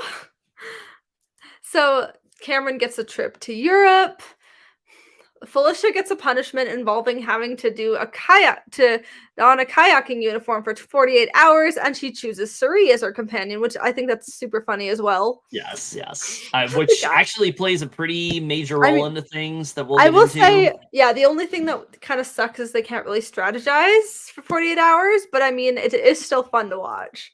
No, I actually like this punishment a lot because it basically forces you to have to like check out of the game. Like you can't That's true. participate. And I think if, things were going differently this week, this could have actually been a really good thing for the both of them. But I think honestly, this is one of the reasons why the week turns out the way it is, mainly because of this punishment, which is pretty crazy to think about. But honestly, this kayaking punishment plays a very big role into the outcome for this week and kind of like the outcome of kind of where we're at right now in the house. Oh, it's super spicy. Oh my God.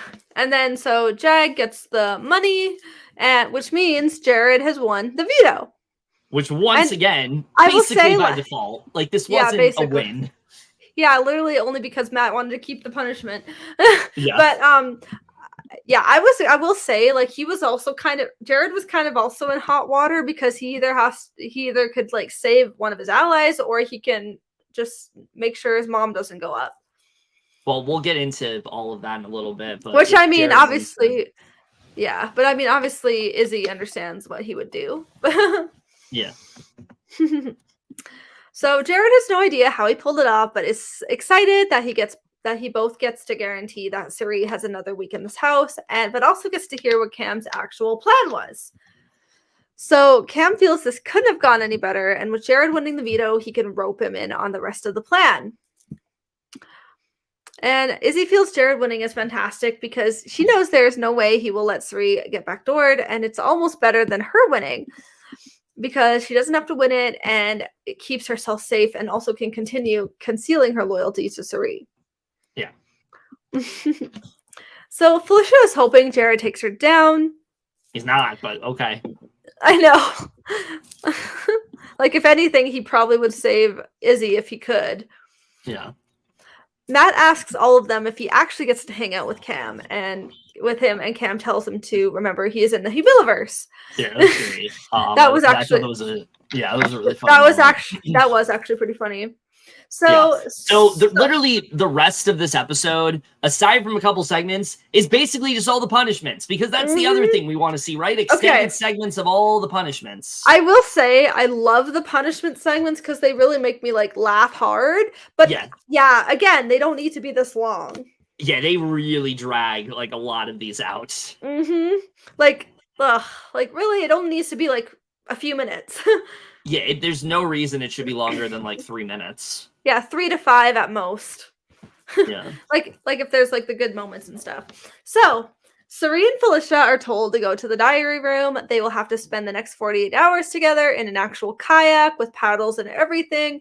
They can only relax if they land somewhere, and Felicia doesn't see this as a punishment because she's hanging out with her bestie in the house, which Cirie is also happy to be stuck with her. Which you'll definitely see it as a punishment later on because, like I said, this makes a pretty big impact on things. Oh, yeah, definitely. They try to make it towards the diary room, but struggle to actually get in at first, which Felicia feels they are gaining muscles from this thing. Yeah, I thought that was a really funny moment. Funny. But yeah, I thought this. I mean, I thought this one they didn't give too much time to. I thought they spent the amount of time they needed to on this. It didn't go on for too long. I was okay with this segment, but the other ones not so much. So Matt is then told to go to the diary room, and when he comes back, he is dressed in lumberjack-like attire with a cardboard cutout of Josh Duhamel beside him. He has to wear it everywhere he goes all week and carry Josh with him wherever he goes. This includes treating him like an actual house guest, shaving him, making himself kick himself in the butt, and lifting weights with him. So he's also instructed at random intervals to take selfies with Josh wherever BB tells him to. So he also has to put all the selfies on a shrine for Josh. And that should have been the end of that segment. Like, that's all we need to see with that. But unfortunately, there's it was hilarious, but yeah, it was like, it just dragged. Yeah. And finally, we get an actual segment of game here. Yep. So Jared talks with Cam, who tells him this could not have been any better. Jared says if by any chance Cam can convince him that it isn't Cirie being the replacement nominee, he may actually entertain the idea of using the veto. So he then asks Jared if he wants to play this chill or instead continue the mayhem and blow some shit apart and blow the shit out of the flame, because the plan is that he puts Cirie next to Izzy, as she has been her eyes and ears, and then can remove that from her. And Cirie in turn will be a standalone player dying for an alliance and will be on an island, which is so poetic as the survivor. And just the fact that he wants Cirie to be a pawn and not like the target. I just don't know. I just don't know. Like, oh my god. Like, regardless of the fact he doesn't know Jared and Cirie's, like, closeness, like, he doesn't understand the bond that they have, obviously, this is still, like, not a good pitch at all. No, not at all. It's bad. So, Cameron says even though Izzy is the target, he wants her to sit next to her best friend on the block, as he's had to do that twice now. So, and these two people got to plan his goodbyes, them from the comfort of their own beds. And Jared is not surprised by this and will be making sure this cannot happen, as he's going to start throwing out other names to throw the scent off her path. So he brings up the possibility of Jag to him, saying he has to sleep next to him every night and has been trying to get him out. And Cameron brings up the idea of him taking down Felicia to put up Jag, which he isn't fully sincere about. He wants to get close to Jared, but can tell he's resisting not using the veto. And here's where we have a major issue with this episode for me.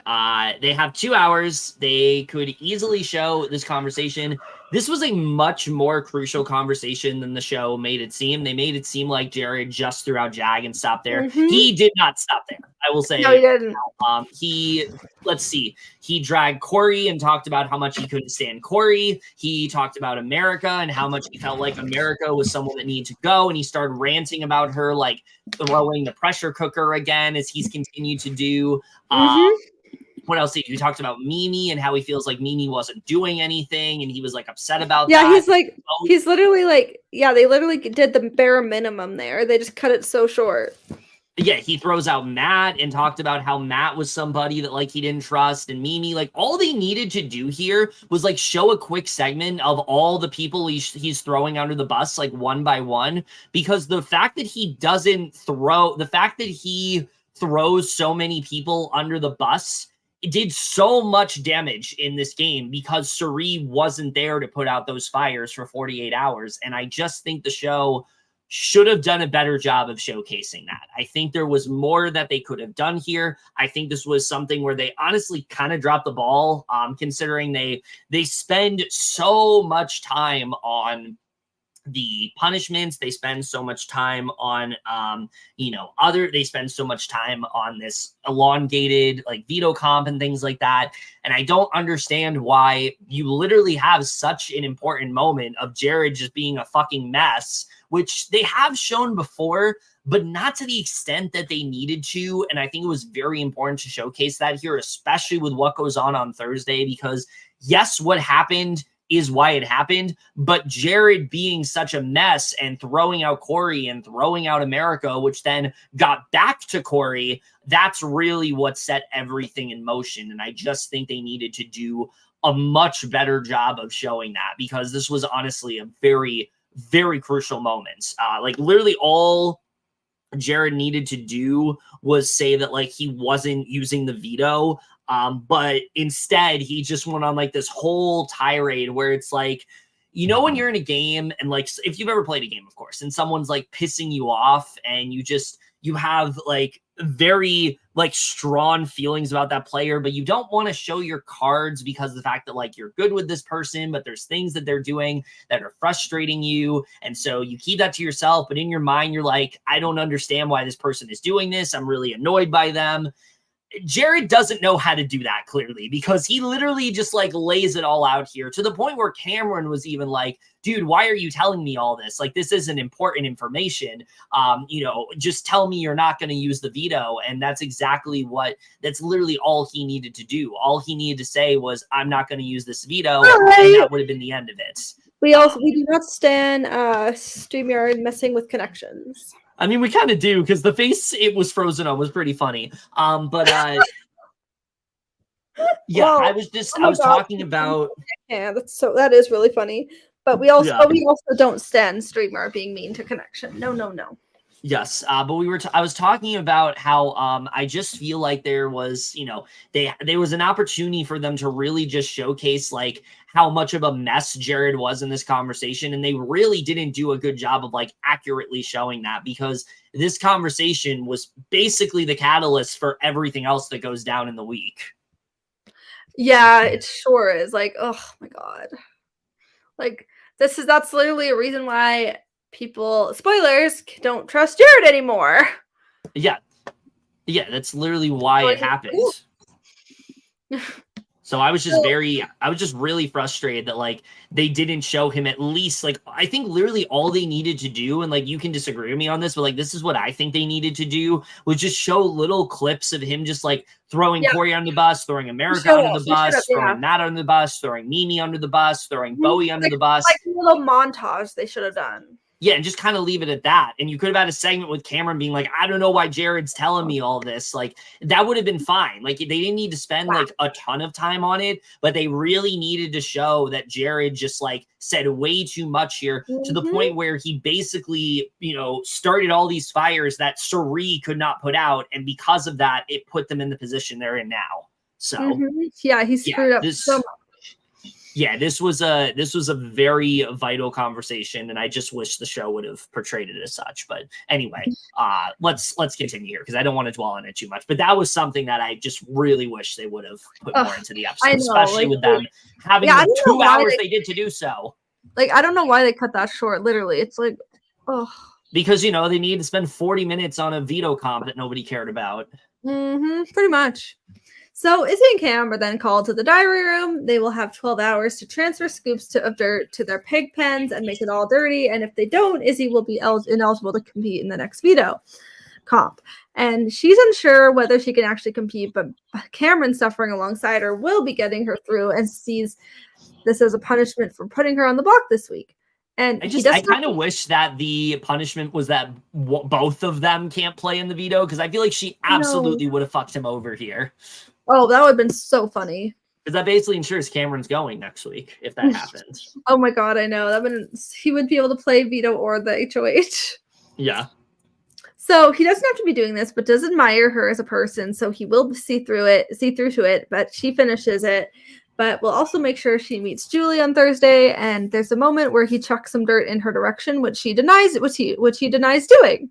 And if this was the end of the segment, I would have been okay with that. But they spend this was the one I felt they spent just way too much time on. Like, I don't know why they did. Like, it was very entertaining and hilarious to watch, but it was like way too long for no reason. Yeah, like, I don't know why they spent so much time on this segment when they could have again showed the whole segment of Jared like throwing everybody under the bus. They could have done such a better job with that, and scrap like the, I don't know, like 10 minutes they show of this segment. It was just way too long.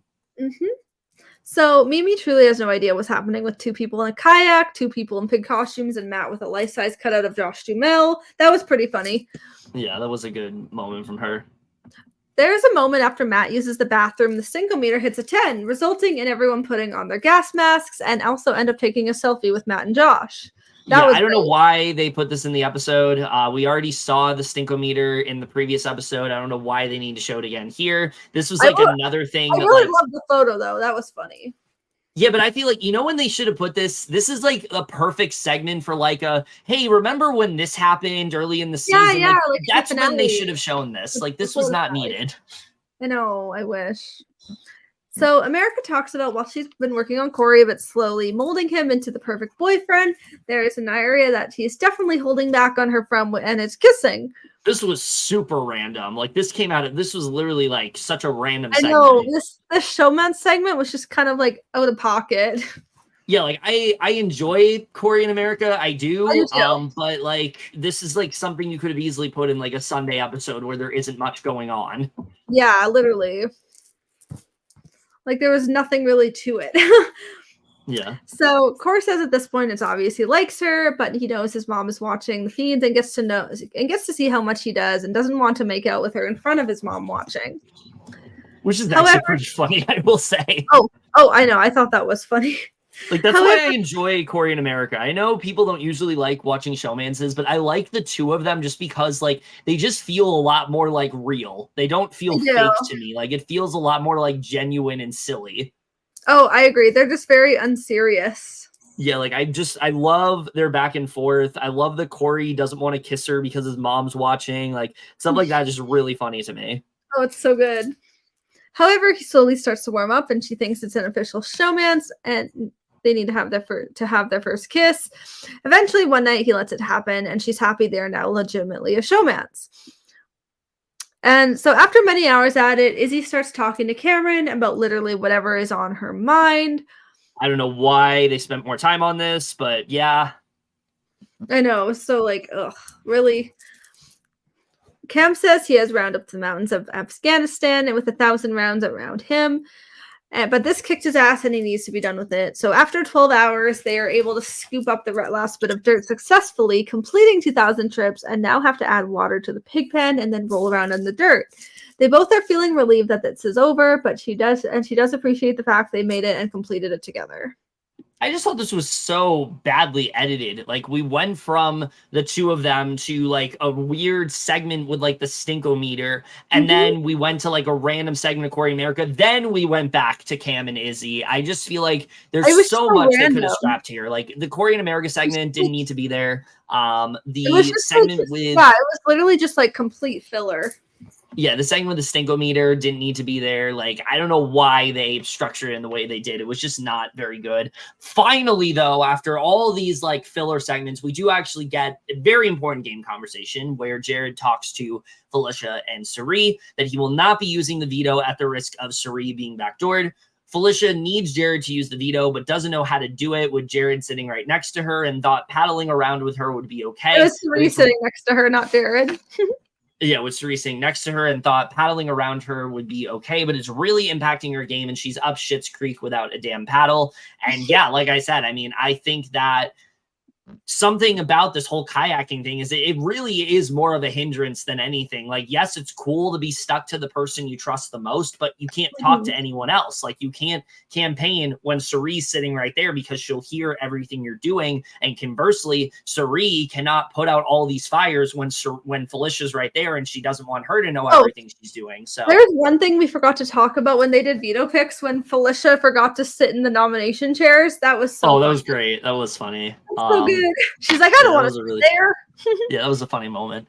But yeah, I mean, I thought that, you know, they did a good job of showing, like, the severity of the kayaking, but they really need to do a good job showing, like, how much was going on without Cirie that she couldn't fix. Like, I don't think they did a good enough job with that. So... Agreed. We get to the veto meeting here. Jared does not use the veto, making the final nominations for the week, Izzy and Felicia. And Jared talks about how there are two people on the block he truly does love, but Cirie's his final two by a mile. There's no way he can ever endanger his game and also will be on Cameron's heels if he doesn't win the veto moving forward. Felicia is very disappointed that Jared didn't use the veto, but will be the Felicia she knows how to be, working, talking, and chatting, hoping it will be enough to keep her in, and it's on like popcorn. Izzy gets Jared not using the veto as there was too grave a risk Cirie would have come off the block, but she's going to fight and refuses to leave this house wearing a pig costume, just like she refused to be evicted by a swine like Cameron. Cameron, funny. Meanwhile, is feeling like no matter what happened, his chaos week was a success, and that's the end of Wednesday. Let's get into Thursday, though, because holy shit. Oh my God, this episode. Yeah, this is really why I was annoyed by this episode, because in comparison, Thursday to me is a top tier episode of Big Brother. Like, everything you could possibly want, you get here. There's so many incredible moments going on in this episode. There's so much to talk about because at this point in the week, things seemed pretty locked. And then really for the first time all season, something flipped and it actually stuck. So let's get into all of that. Amazing. Jared at this point is very unsure who to vote for. He really wants to talk to Cirie about it, but it's hard with her being in the kayak with one of the nominees. Felicia hates being on the block with Izzy, especially because the three of them have been her closest allies. So she needs 5 votes to stay and is confident that those votes will come from Cirie, Jared, Blue, Mimi, and she's hoping Matt. I think she would have been right if things stayed the way they were on, like, I don't know, Tuesday and not how they shifted on Monday, because Tuesday is when things really changed. Yep, so agreed. Cirie feels this is like being in one of her worst nightmares. She's got 2 people that she's been close with since day one, and both are on the block and both are counting on her vote. So Cirie then asks Felicia what she should say regarding the vote. Felicia says that she should just tell her she isn't decided yet. And Cirie says she will be including everybody because that's how they're playing her unless they tell her up front. So she's hoping the house is leaning towards keeping Izzy because that's what she needs to happen, but is hoping the decision doesn't have to come from her. And this is where we get a very crucial conversation between Cory and Izzy. He says that the decision for him is pretty easy as he's been in an alliance with Izzy alongside Cirie and Jared since very early.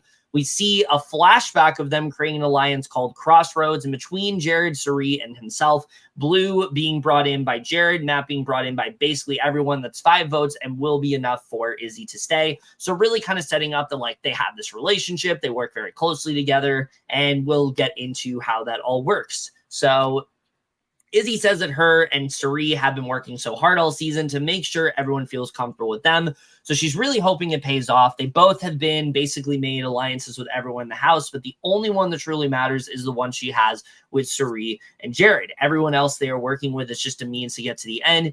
Izzy tells Cory it should be an 8-1 vote. I will say the one thing they don't show here that I think was pretty important is the big thing that got Cory to actually do what he did was Izzy. There were 2 things he told Izzy that I think they should have shown. One, he asked Izzy if she's playing a self-interested game. She basically says no. 2, she basically mentions to him that, oh yeah, America's the target next week and we want her out. And that obviously like set alarm bells into Cory's head. I think these are 2 things that they really needed to show.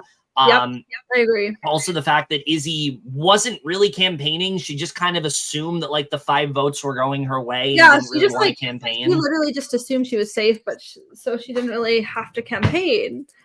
Well, the thing is, I don't necessarily blame her for that because everyone prior to that was saying that she was and that they'd use veto on her. Mimi told her that. I think Mimi was the only one that was going to use it on Felicia. Everybody else was going to use it on Izzy.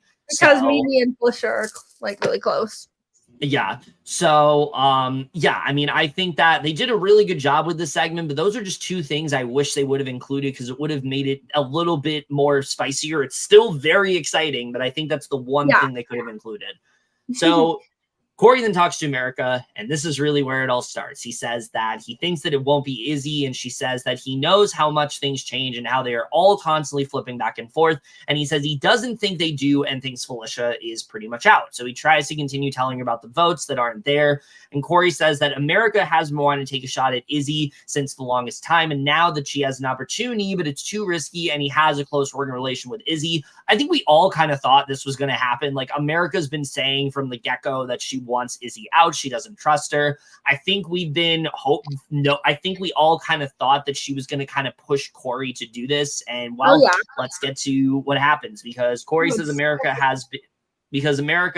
basically feels that while she's trying to be cautious with words, Izzy is the better game player. She doesn't understand why people aren't seeing that. She's on the block and doesn't understand why they are all scared to take the shot. And meanwhile, as all this talk of a flip is happening, Felicia and Cirie are told that their 48 hours on their kayaking punishment is finally over, which they are overjoyed about. And it's like the worst time for this to happen because so much has changed. So much has happened in like 48 hours. Yeah, like literally so much has changed. It really just shows like the stranglehold that Cirie has on this house. And when she's gone, how quickly things just implode. And we really get to see that here, full force. And we get probably the most crucial conversation here with America and Cam, where she talks to Cam, basically saying that the consensus in the house is that Felicia needs to go. He says anyone else would be a dumbass to keep her around. And she says that she feels no one else is seeing what she's seeing in terms of the house dynamics. And he says that there's more support on this thing than she thinks there is. And she tells him she hopes so, but she thinks people are bullshitting him too, and tells him that Jared is playing him, basically answering the questions that he never asked at this point. And I love the way Cam is just like, no. And she's like, yes, Cam. No. Yes. No. Yes. It was so good. Oh my God, I know this was such a great conversation. I was so you see the wheels turning in Cam's head here. He's realizing everything he thought was pretty much wrong. But he doesn't want, but Cam's the kind of guy that like doesn't want to admit that he was wrong. So he's trying to deny as much as he can. So basically she tells him that he was the target last week and he pretty much denies it and asks why he would even have the opportunity to win veto. And she says it was because they didn't think he would win it. And that's why no one celebrated his win. So he asks if they had their hooks in Jared or was he just after him? And she says they didn't have their hooks in him. He was simply just a part of it. And Red was told that he volunteered to go up next to him and he asked if he's the beacon that everyone's after. And she says that he is. And he says that this is pretty much all under advisement. And I think we've all been kind of thinking like America's going to make like a really big move at some point. I just didn't think it was going to happen here. But she literally spilled everything to Cam that he needed to hear. And I just thought this was so impressive by America, the way that she did this, like really just holding nothing back. Yeah, this was really like very impressive for her. Yeah. So Cam says hearing this makes him see everything very differently, especially with how much Jared balked him after talking like he wanted to put Cirie up. Now it makes sense that he works for her and he never could understand why Red turned against him so hard and now realizes it was all Jared. And to that I say, why didn't you fucking ask people? Because like literally, like he literally could have done this from the beginning. I don't understand why he didn't do this, you know, in the beginning, because he could have actually had a pretty effective HOH. And instead he's getting rid of Izzy, which is not that big of a move. So not at all.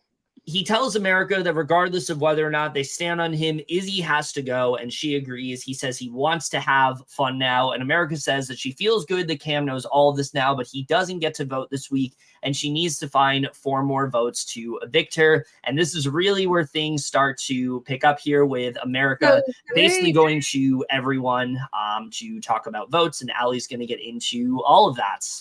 All right. So she starts by talking to Matt to see where his head's at this week and also wants to make sure she can build better relationships with everyone else in the house, even if Izzy doesn't leave. So she asks him if he feels the same way about things, and he says he can tell there are 2 clear sides, and she says it was a little blurry, and he asks what he sees, and she brings up the 2 of them, and Jag Blue, and he thinks they will target them, but they will have to prepare ahead of time before this happens. So Matt says he actually feels super solid with Cirie, and he isn't sure if he wants to work with America long term, but at least for short term, he isn't sure if he can trust her fully, but wants to be on her good side in case she wins HOH in the future. And this is another like big change with Cirie not being there, is that Matt doesn't have Cirie to like rat things out to. And so because of that, like he's keeping information to himself here and kind of put himself in like this amazing like middle spot. And I thought he really killed it here with the way he handled it. Oh, he really did. It was so impressive.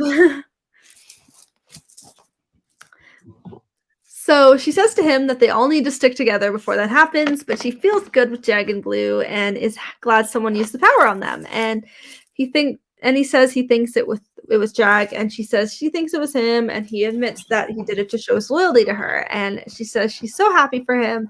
He also tells her he knows 2 other people he played, and she says she knows Jag did because he told her and thinks Cirie is the other one, which he admits, but tells her she can't tell Cory, and she says it isn't leaving this room. So she immediately tells Cory and asks how she knows, and she tells him that Cirie told Matt. Which I love that she just immediately told Cory.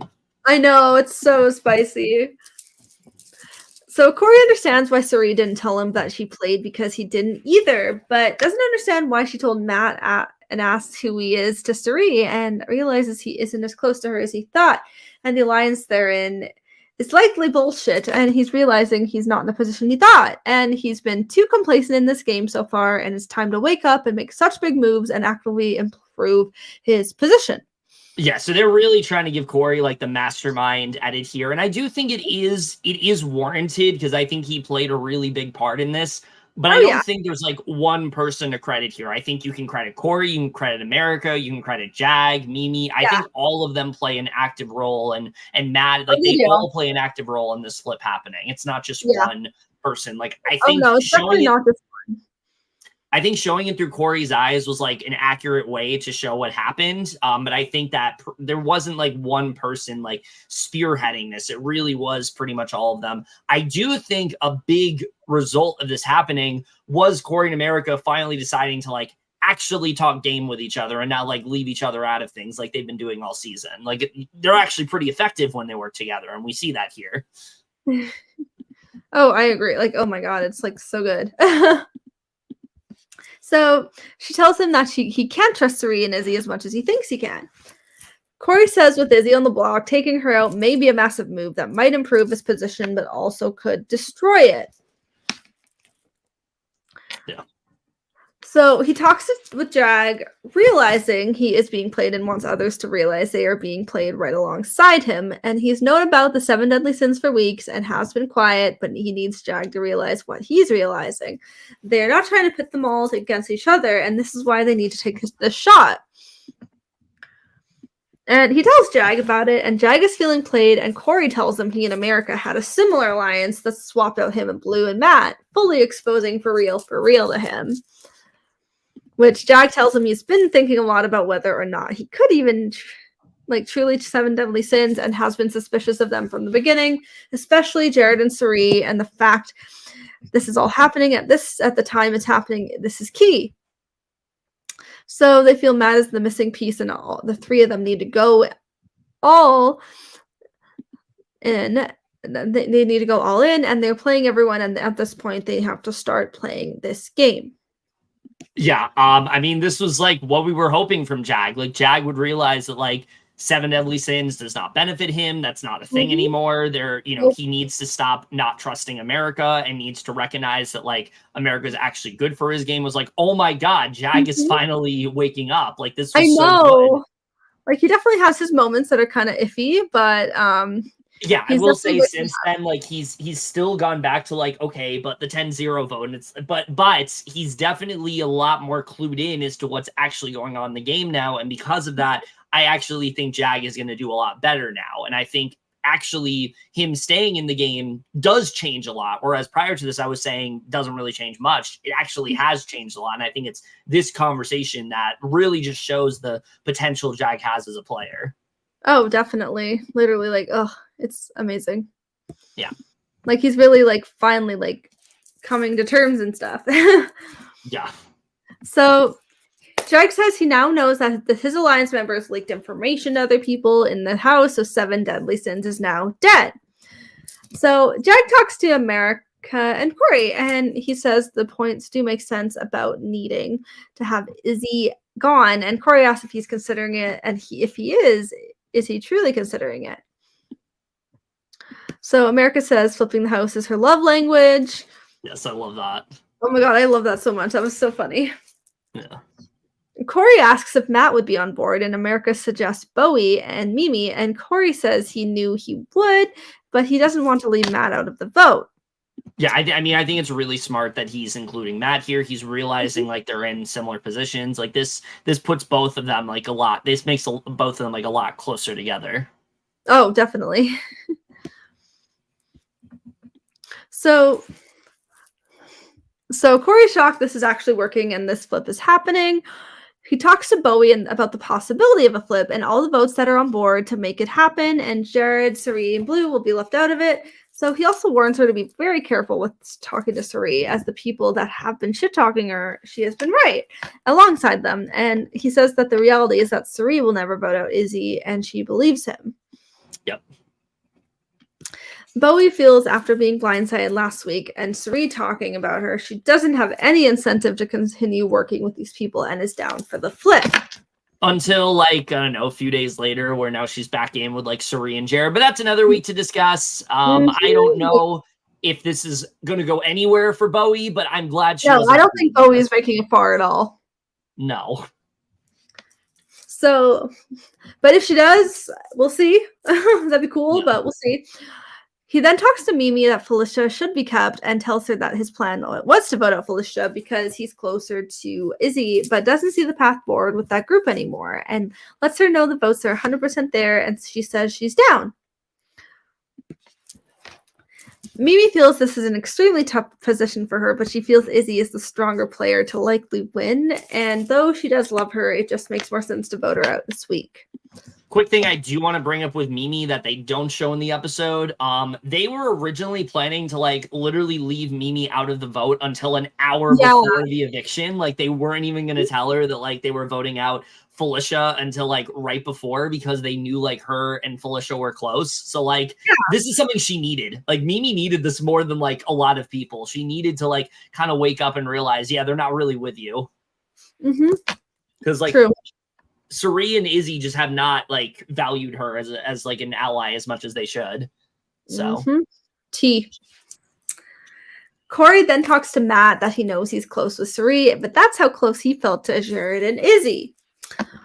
And Cory says this week has been a lot of destroying alliances, but he needs to build some too, and he wants to work with Jag and knows he needs Matt as well. They also will both win stuff to keep him safe.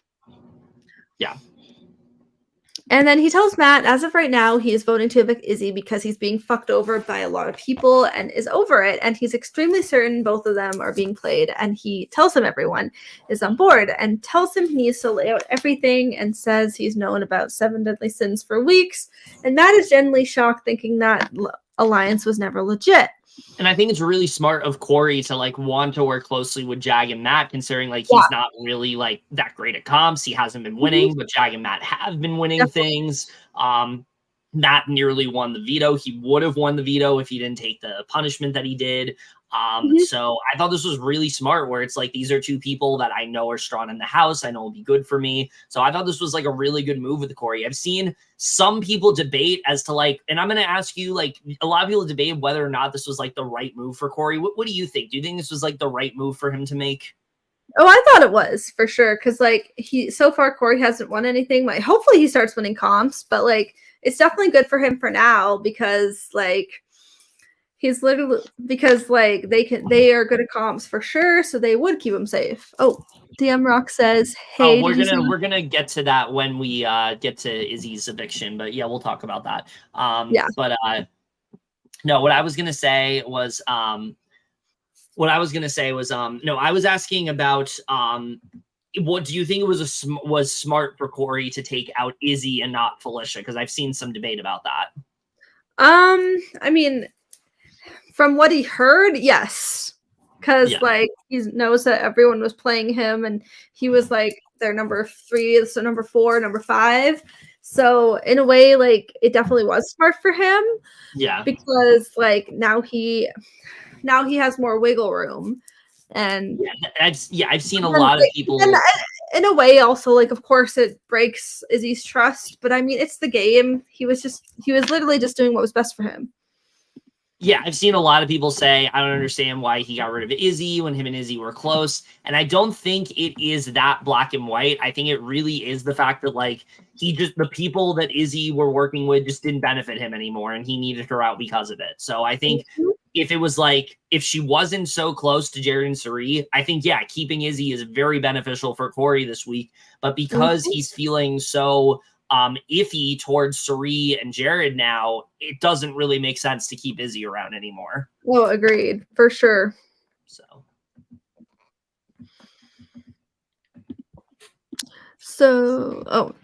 Jag comes in and Cory lets them know that he has updated him on everything, and Jag says with 7 deadly sins they have burned every bridge with everyone before, and Cirie is in the middle of it all.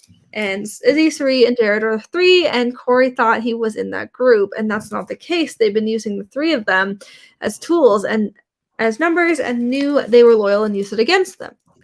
And they ask Matt if he's down, and he says he wants to think about it a little bit more as there's a lot to take in. And Cory says if they work together, it could be really good. Yeah. I mean, it's definitely something that most of them needed, I think. Oh, definitely. Cory says it seems straightforward, but nothing in this house ever is he thinks he is Matt, which would give him 6. He's expecting a turbulent 36 hours and is just bracing himself for it now. Oh my God, was it turbulent? They don't show everything, but they show. I heard they showed more in like Sunday's episode, so we'll talk about it then.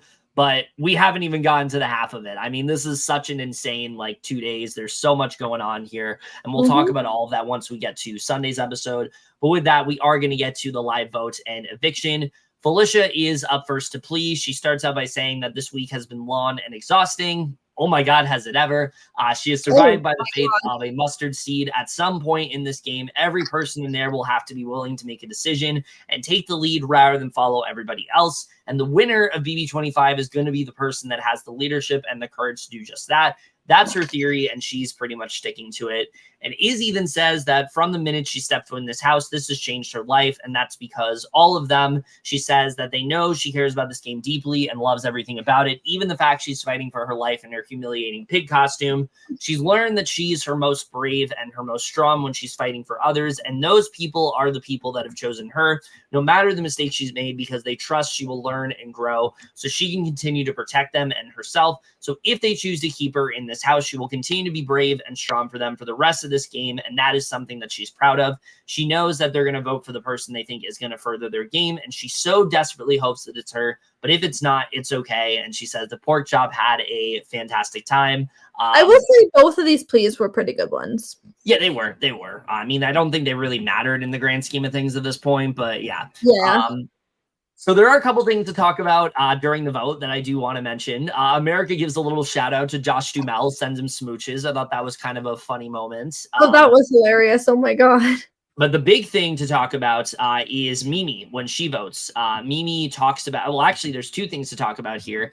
If you notice, I don't know if you saw, but when Jared and Cirie go to vote, Jared actually does end up voting for Izzy, realizing that's going to be Izzy. But if you notice, there's a moment where he's like talking to Cirie in the diary room. They almost have like a conversation of sorts. Yeah. And I'm wondering if like one of them decided like, okay, one of us will vote for Cirie, one of us will vote, or one of us will vote for Izzy, one of us will vote for Felicia. They kind of did it that way.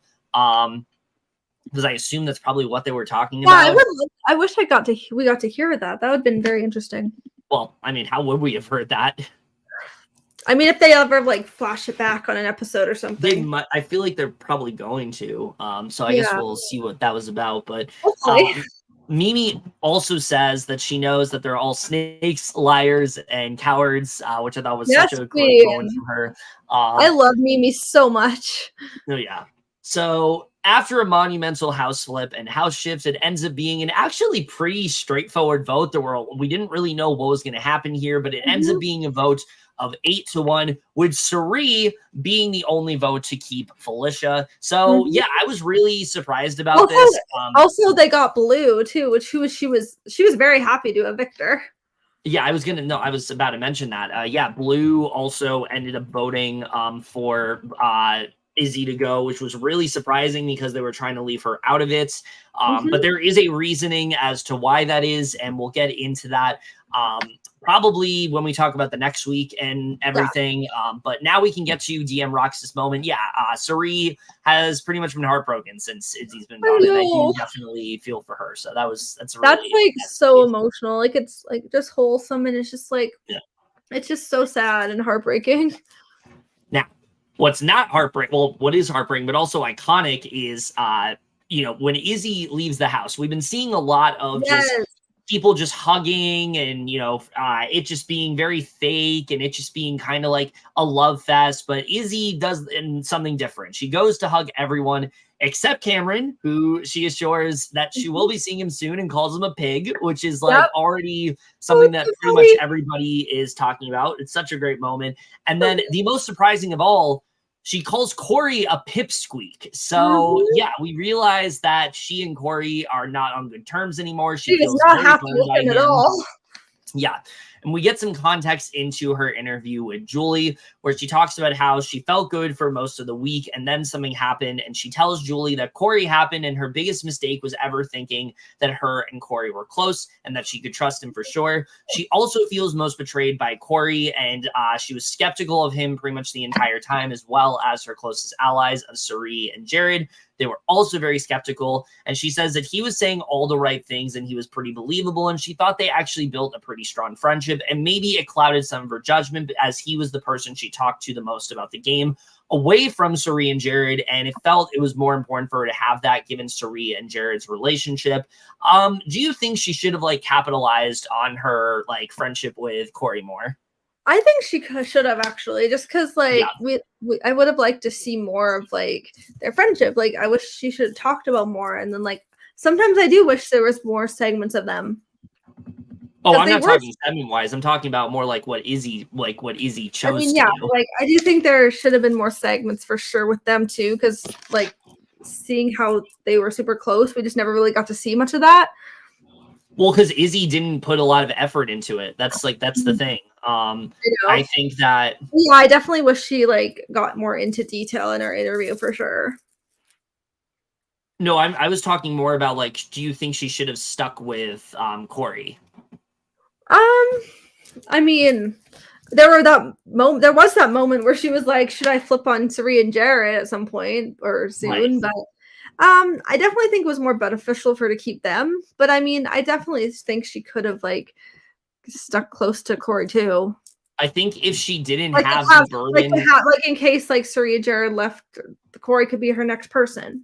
Yeah, I think if she didn't have this secret like hanging over her head, she probably would have tried to like utilize Cory a bit more. But I think it was mainly the fact that like she just felt closer to Cirie and Jared. And I think if she was playing a more self-interested game, I think her and Cory honestly could have been like a really good like side duo. But I guess it's just something that Izzy just didn't really put a lot of effort into. And because of that, Cory does end up betraying her here. So I do think that is definitely a big mistake from Izzy. I think she should have definitely focused more on her and Cory's relationship. For sure. So Julie then asked her why she didn't expose the secret to save herself this week. First of all, I don't know how exposing the secret would have saved herself here. It definitely would not have. I think it would have done, honestly, a lot more damage because people would have felt that like they couldn't trust Izzy with anything. Yeah, I think that wouldn't really help them. That wouldn't really help her much at all.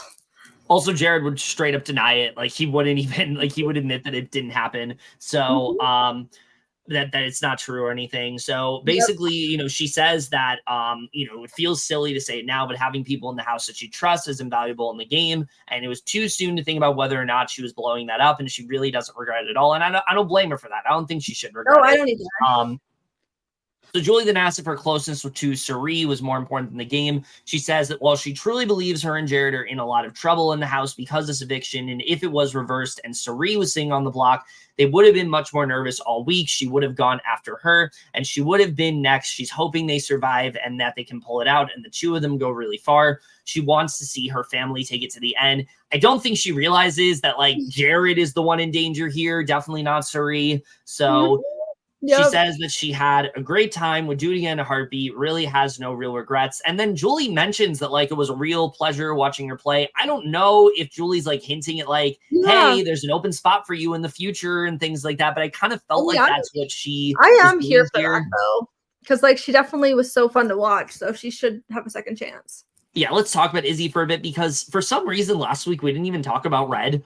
We just kind of skipped over him, which is fine because he's kind of irrelevant. Yeah, let's talk about Izzy for a second here. I think that Izzy, in my opinion, was just such a refreshing delight this entire season.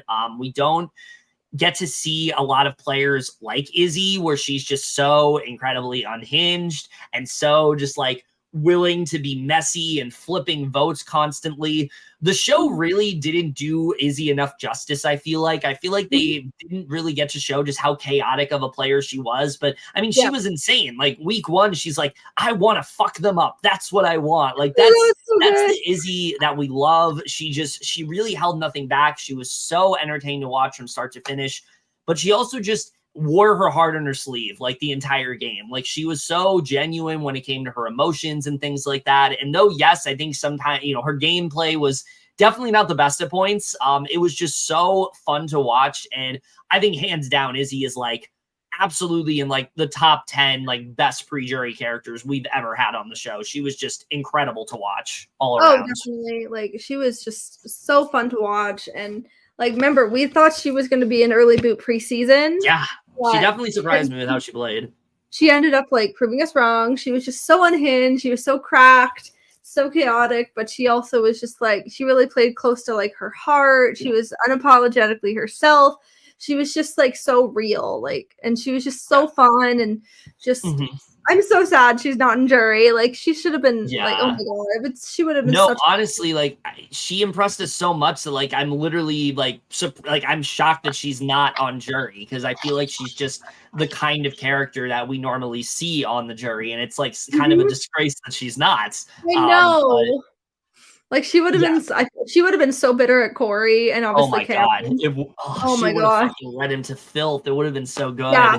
I could see her because I could see her at the end being like literally like ripping them apart with her question. Oh yeah, I think she would have held like nothing back, but alas, she is pre-jury here. But I love her, and I'm so excited to see like her and Cirie like outside the game, just like with all their fun moments and stuff.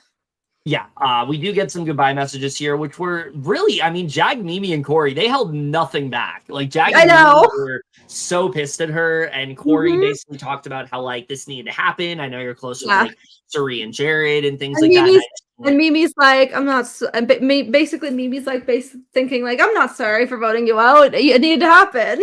Yeah, and Jag was saying that, like, she played herself and things like that. These are the kind of goodbye messages I want to see more of. I don't want to see people be like, you're an amazing person in the house, and I'm so sorry that you're gone. It's going to suck that you're not here. No, give me more just cutthroat, like, goodbye messages like this. There's so much more exciting to watch. It's so good. But we do get this moment with Cirie and her goodbye message, and basically Izzy Fields is now canon. It's not just a Twitter thing. She says that she is a Fields now forever. She will see her at all the family dinners. That was cute. That was a really nice moment. So yeah, we get that, and that was really great to see. Definitely sucks to lose Izzy, but you know, I'm glad that Felicia's still here. I think she went too soon, but it also was too soon for Felicia to go. Yeah, I think in general, either one, it would have been a huge loss. Honestly, like, I thought Felicia would be the one that would be like, oh my God, I can't believe she's gone. But I'm feeling the same way about Izzy. Like, I just can't believe that Izzy's gone already. I think she was such a I think both of them were such prominent characters like throughout so much of the season, and so much of it is revolved around those three, that the fact that one of them's gone already is like insane to me. So I know, it's like, I mean, it was obviously we needed that like power shift, but it's like it's so sad that we lost. But it sucks that it's at like the cost of Izzy. I know. So it's then time to begin the next HOH comp, which everyone pretty much speculated is in fact the wall. They're going to be hanging as long as they can without getting thrown off by a giant Josh Martinez, aka the Meatball, as he is known in the comic verse, trying to knock them all off. We'll talk about this comp in a little bit, but I will just say kind of underwhelming. That's all I will say when it comes to the wall.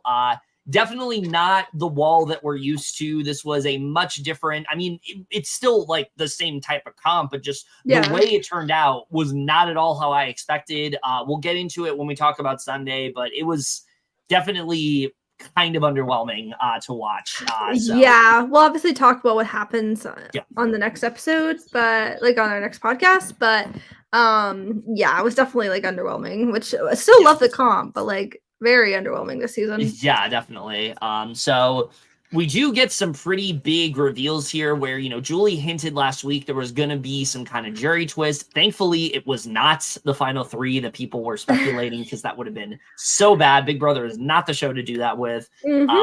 But Julie does mention to them that they have all survived Humiliation Week, and usually this is the point of the game where she would congratulate all of them on making to jury. However, given that this is the 25th season, it's going to be a bit hard to get there, because instead it's going to be a jury of 7, which is a throwback to classic Big Brother. This means I am so excited about it. I think it's going to be so exciting. Like, I'm so excited for that, because it's going to be so spicy with the smaller jury. Yeah, and I mean, people have talked about this again for years. Like, say, like, there's too many people on the jury. There's a lot of people here that just end up being non-factors. And I mean, they're right. Like, if you look at the juries the last few years, I mean, the first two people, it's like, oh yeah, them. Like, you completely forget that they're there. I think a perfect example is Dan in Big Brother Canada 11. Like, what did he contribute? Literally nothing. So it's like, oh yeah, true, literally.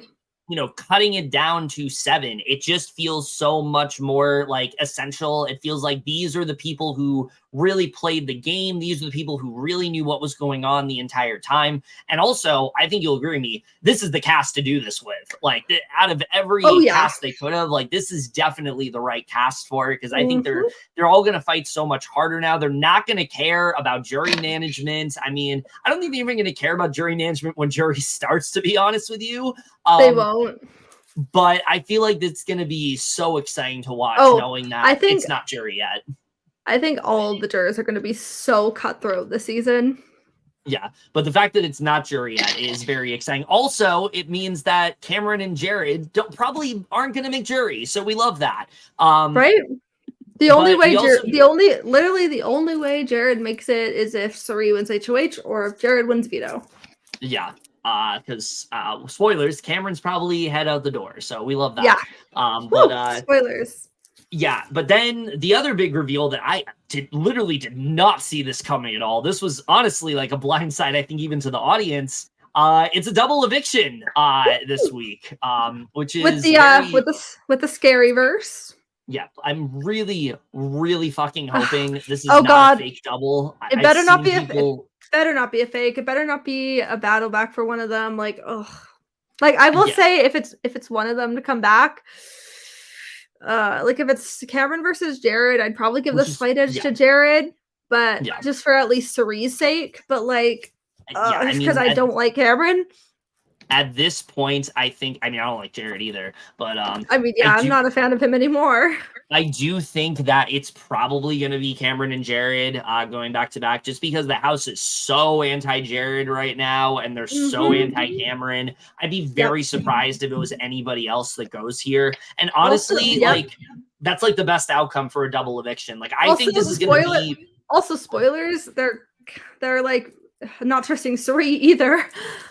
Yeah, they don't trust Cirie, but I feel like Cirie is. Here's the thing. I've seen a lot of people say that, Cirie's going to go soon. Cirie is such a good player to where I think she's going to be able to, like, get over this. Like, this is not going to be. I think she can turn it around. Yeah, like, this will be a speed bump for sure, and she'll have to readjust, but she'll pivot. And I think she's going to do a good job with that. So definitely. I think she can definitely turn things around here. But yeah, I mean, I think this is going to be such an exciting double eviction. I'm very excited to see who ends up winning. Same. And also, like, I think you'll agree with me. I think it's much more exciting to do a double eviction like now than like late into the season when like things are pretty locked in and things like that. So I'm really excited to see what ends up happening here. I'm hoping it's an actual double eviction, not like a. The only way I'd see like some kind of buyback happening or like a fake jury or a fake thing is it because of like having the 100 days thing. I mean, yeah, but I feel like, in my opinion, like a buyback's going to happen at jury. So I could see it. I could see that. So we'll see what happens with that. But yeah, either way, it's going to be a really fun time. And if you don't know, we do this basically every single time that we do a double eviction. We are going to be doing 2 Big Brother 25 podcasts this week. We'll be doing one talking about we'll be doing Wednesdays. We'll be doing week 7 on most likely Wednesday. And then the double. Yeah, and then a live react for the double. So definitely look forward to that. I'm so excited to talk about everything that goes on because this is another very spicy week. There's a lot happening in the house right now, and I'm so excited to see how it goes down. But yeah, other than that, I mean, that's everything to talk about on such an insane and crazy week that I really think is going to. Literally, it was still over 2 hours. Yeah, there's so much more to talk about that I'm very excited to get into. Let's give a little prediction here because we're halfway through the season at this point. Who do you think has like the best shot of like winning this entire thing? Right now, I think the winner is either Matt or Mimi, just because they're both playing the middle like super well and no one's targeting them right now. So that's my prediction. One of them. Yeah, I've seen people say they think Mimi is going to start being like a Pawn Star. I just don't see it. I don't see it. There's nobody in the game except for like America that has specifically said like they want to go for Mimi. And even with that, I think Mimi's like at the bottom of that list. Like America wants Cirie and Felicia and Jared out, and then she has Mimi. So I think Mimi is going to be fine. Also, I feel like she's going to be a bit of a comp beast. I can see Mimi like really dominating the mental comps. Yeah, because she's gotten very close in like most of them. So I think she's really gonna like turn it up like towards the end. So I think Mimi has a really good shot. And then Matt, I mean, just based on what Izzy said, seeing him as someone who doesn't know what's going on when really he has the most information out of like everybody right now. I mean, I could very well see a situation where Matt wins. He is the kind, he has like the physique that typically does well in like endgame comps and things like that. Like I think he has a lot of potential to win this one out. I think that definitely is a possibility for him. Outside shot for me, Cory I think has a really good shot of winning. I think Cory has a shot of winning, but right now it's hard for him. I could see him making it to the end, but I also see him going out soon. I think he'll be fine after this week. I think it really is just if he can turn things around, we'll see. Well, things aren't as dire for him as like it was like a while ago. Like especially if he, now that he was saved. I think that was really good for him. So I think Cory definitely has an outside shot. Cirie at this point, I've said it before, I don't think she's winning this game. As of right now, I could see her being fourth. Yeah, I think at this point, I think she is still going to make it far. It's really just a matter of how far. I think she goes out in like a fifth or a fourth at this point. So no, I can see third or fourth, maybe fifth, but third or fourth, I think. Yeah, I don't know. We'll see what happens with that. So I don't really know what's going to happen there. America also, I think, does have a shot of winning. I think especially the fact that like she wanted to take that shot and then did get to take that shot. But I think she definitely needs to like start winning comps more and things like that, because it seems like that's something that people are gonna. I feel like I can see I could see Natalie being or America be. I can see Natalie. I can see America getting. I guess America Lopez isn't a real person. Her name is Natalie. No, I was gonna say I think America is getting like a Natalie sixth place placement. I could see that. I definitely could see that from her for sure. She actually has a very similar arc to Natalie, I feel like, except Natalie was much better winning comps. So we'll see how that goes for her. Jag, I think, has an outside shot, but I think it's going to be hard. We'll see. I just don't know. Like, are they going to want to vote someone who literally almost went out 10-0? Yeah, I don't know. I could see Blue winning, but I mean, I could also see Blue being like a fourth place. Based on this week, I definitely think Blue has a stronger chance than I've been saying she does. But I still don't know. Because Jag and Blue have both woken up, so we'll see. Yeah. The thing with Blue, though, it's like I think Blue is definitely a question mark sometimes. It depends on who she's against, because if she's against like a Matt or a Mimi, she loses. But if she's against like a Bowie, possibly, maybe she wins. Oh yeah, Bowie's literally after Cameron and Jared. Bowie's probably next. Yeah, she has like zero chance of winning. I mean, I don't know necessarily if she's going to go next. I think unless Bowie's like the Pawn Star. I feel like that's what's going to happen to Bowie. Like she's going to go on the block a lot, or people are actually going to start wanting to like trust her with things. Felicia is the biggest question mark for me right now in the house. And also Bowie could be someone that people take to the end to win against. Yeah. I would say you're asking me about like question marks in the house. I would say that's Felicia for me. I have no idea where Felicia's going. I think that like obviously spoilers, we love the Felicia and Mimi solidifying the final two. But I think that benefits Mimi more than it benefits Felicia. So yeah, I don't know where Felicia's going. The house was literally going to vote her out. She was literally going to be voted out unan last week. So I could see her getting like third, but I don't know. I could also see her being like seventh, maybe. Yeah. We'll see. I don't know. I could see her being first juror. Maybe. Actually, no. I don't know. Maybe like fifth. I don't know. We'll see. I think she is going to go far. It's just I don't know how far. That's the thing. So we'll have to see what happens with that. But yeah, other than that, yeah, but I'm very excited. But literally, like this season, like most of them are so likable. We literally don't care who's gonna win. Yeah, once Cameron and Jared are gone, I don't care. Like any of them can win at that point. So. Which hopefully, crossing my fingers, is going to happen in the double. That would be literally the best double if those two went. Yeah. Other than that, that's pretty much it for our coverage of this week of Big Brother 25. So much to talk about. I've said this before. Like, this is the kind of season that's so hard to talk about without looking at the feeds. If you aren't doing that, you are really just missing out. We're literally obsessed with the feed updates. Yeah, you're missing out on so much if you don't at least know what's going on. I feel like they're doing a better job of showing like the utter chaos that's going on, but still it's not quite enough because there's just so much going on this season. They can't possibly show it all just in, the time that they have. So I think while they're doing a better job, it's still like you definitely should still stay up to date with the feeds. It's very important to do the feeds all of that. Very important. Yeah, for sure. But there are a couple things that we do want to go ahead and plug some things here that we're going to be talking about. Right. So, Kely, if you want to start. All right. So besides our coverage on Wednesday for Sunday and Wednesday's episodes for week 7, we're also going to be doing a Survivor cast assessment and draft. God, there's the cast. So excited.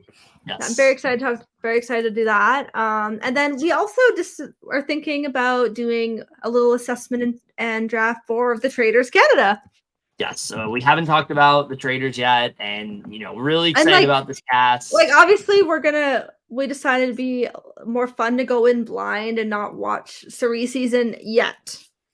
Yeah, all I will say in terms of the cast is I hope Big Daddy K pulls through. That is all I will say. Yes, I'm mainly like Kuzi, Kevin, and Erica. Oh, thank you. I didn't know I was playing, but thank you. And then obviously we'll be doing the double eviction live. We're gonna, if anyone, obviously, like we might have some guests soon. We'll see, depending on their schedules. But excited for that. And obviously, if anyone wants to be a guest for Big Brother or any of the other shows, just hit us up. Yeah, and all the other stuff we're gonna do at some points that we need to get caught up on. We're obviously it's probably when a lot of other shows are off the air too. Like we'll do the Traders with Cirie, catch up on the Mole before the new season, the Circle, and Secret Chef, and obviously a season review of Buddy Games.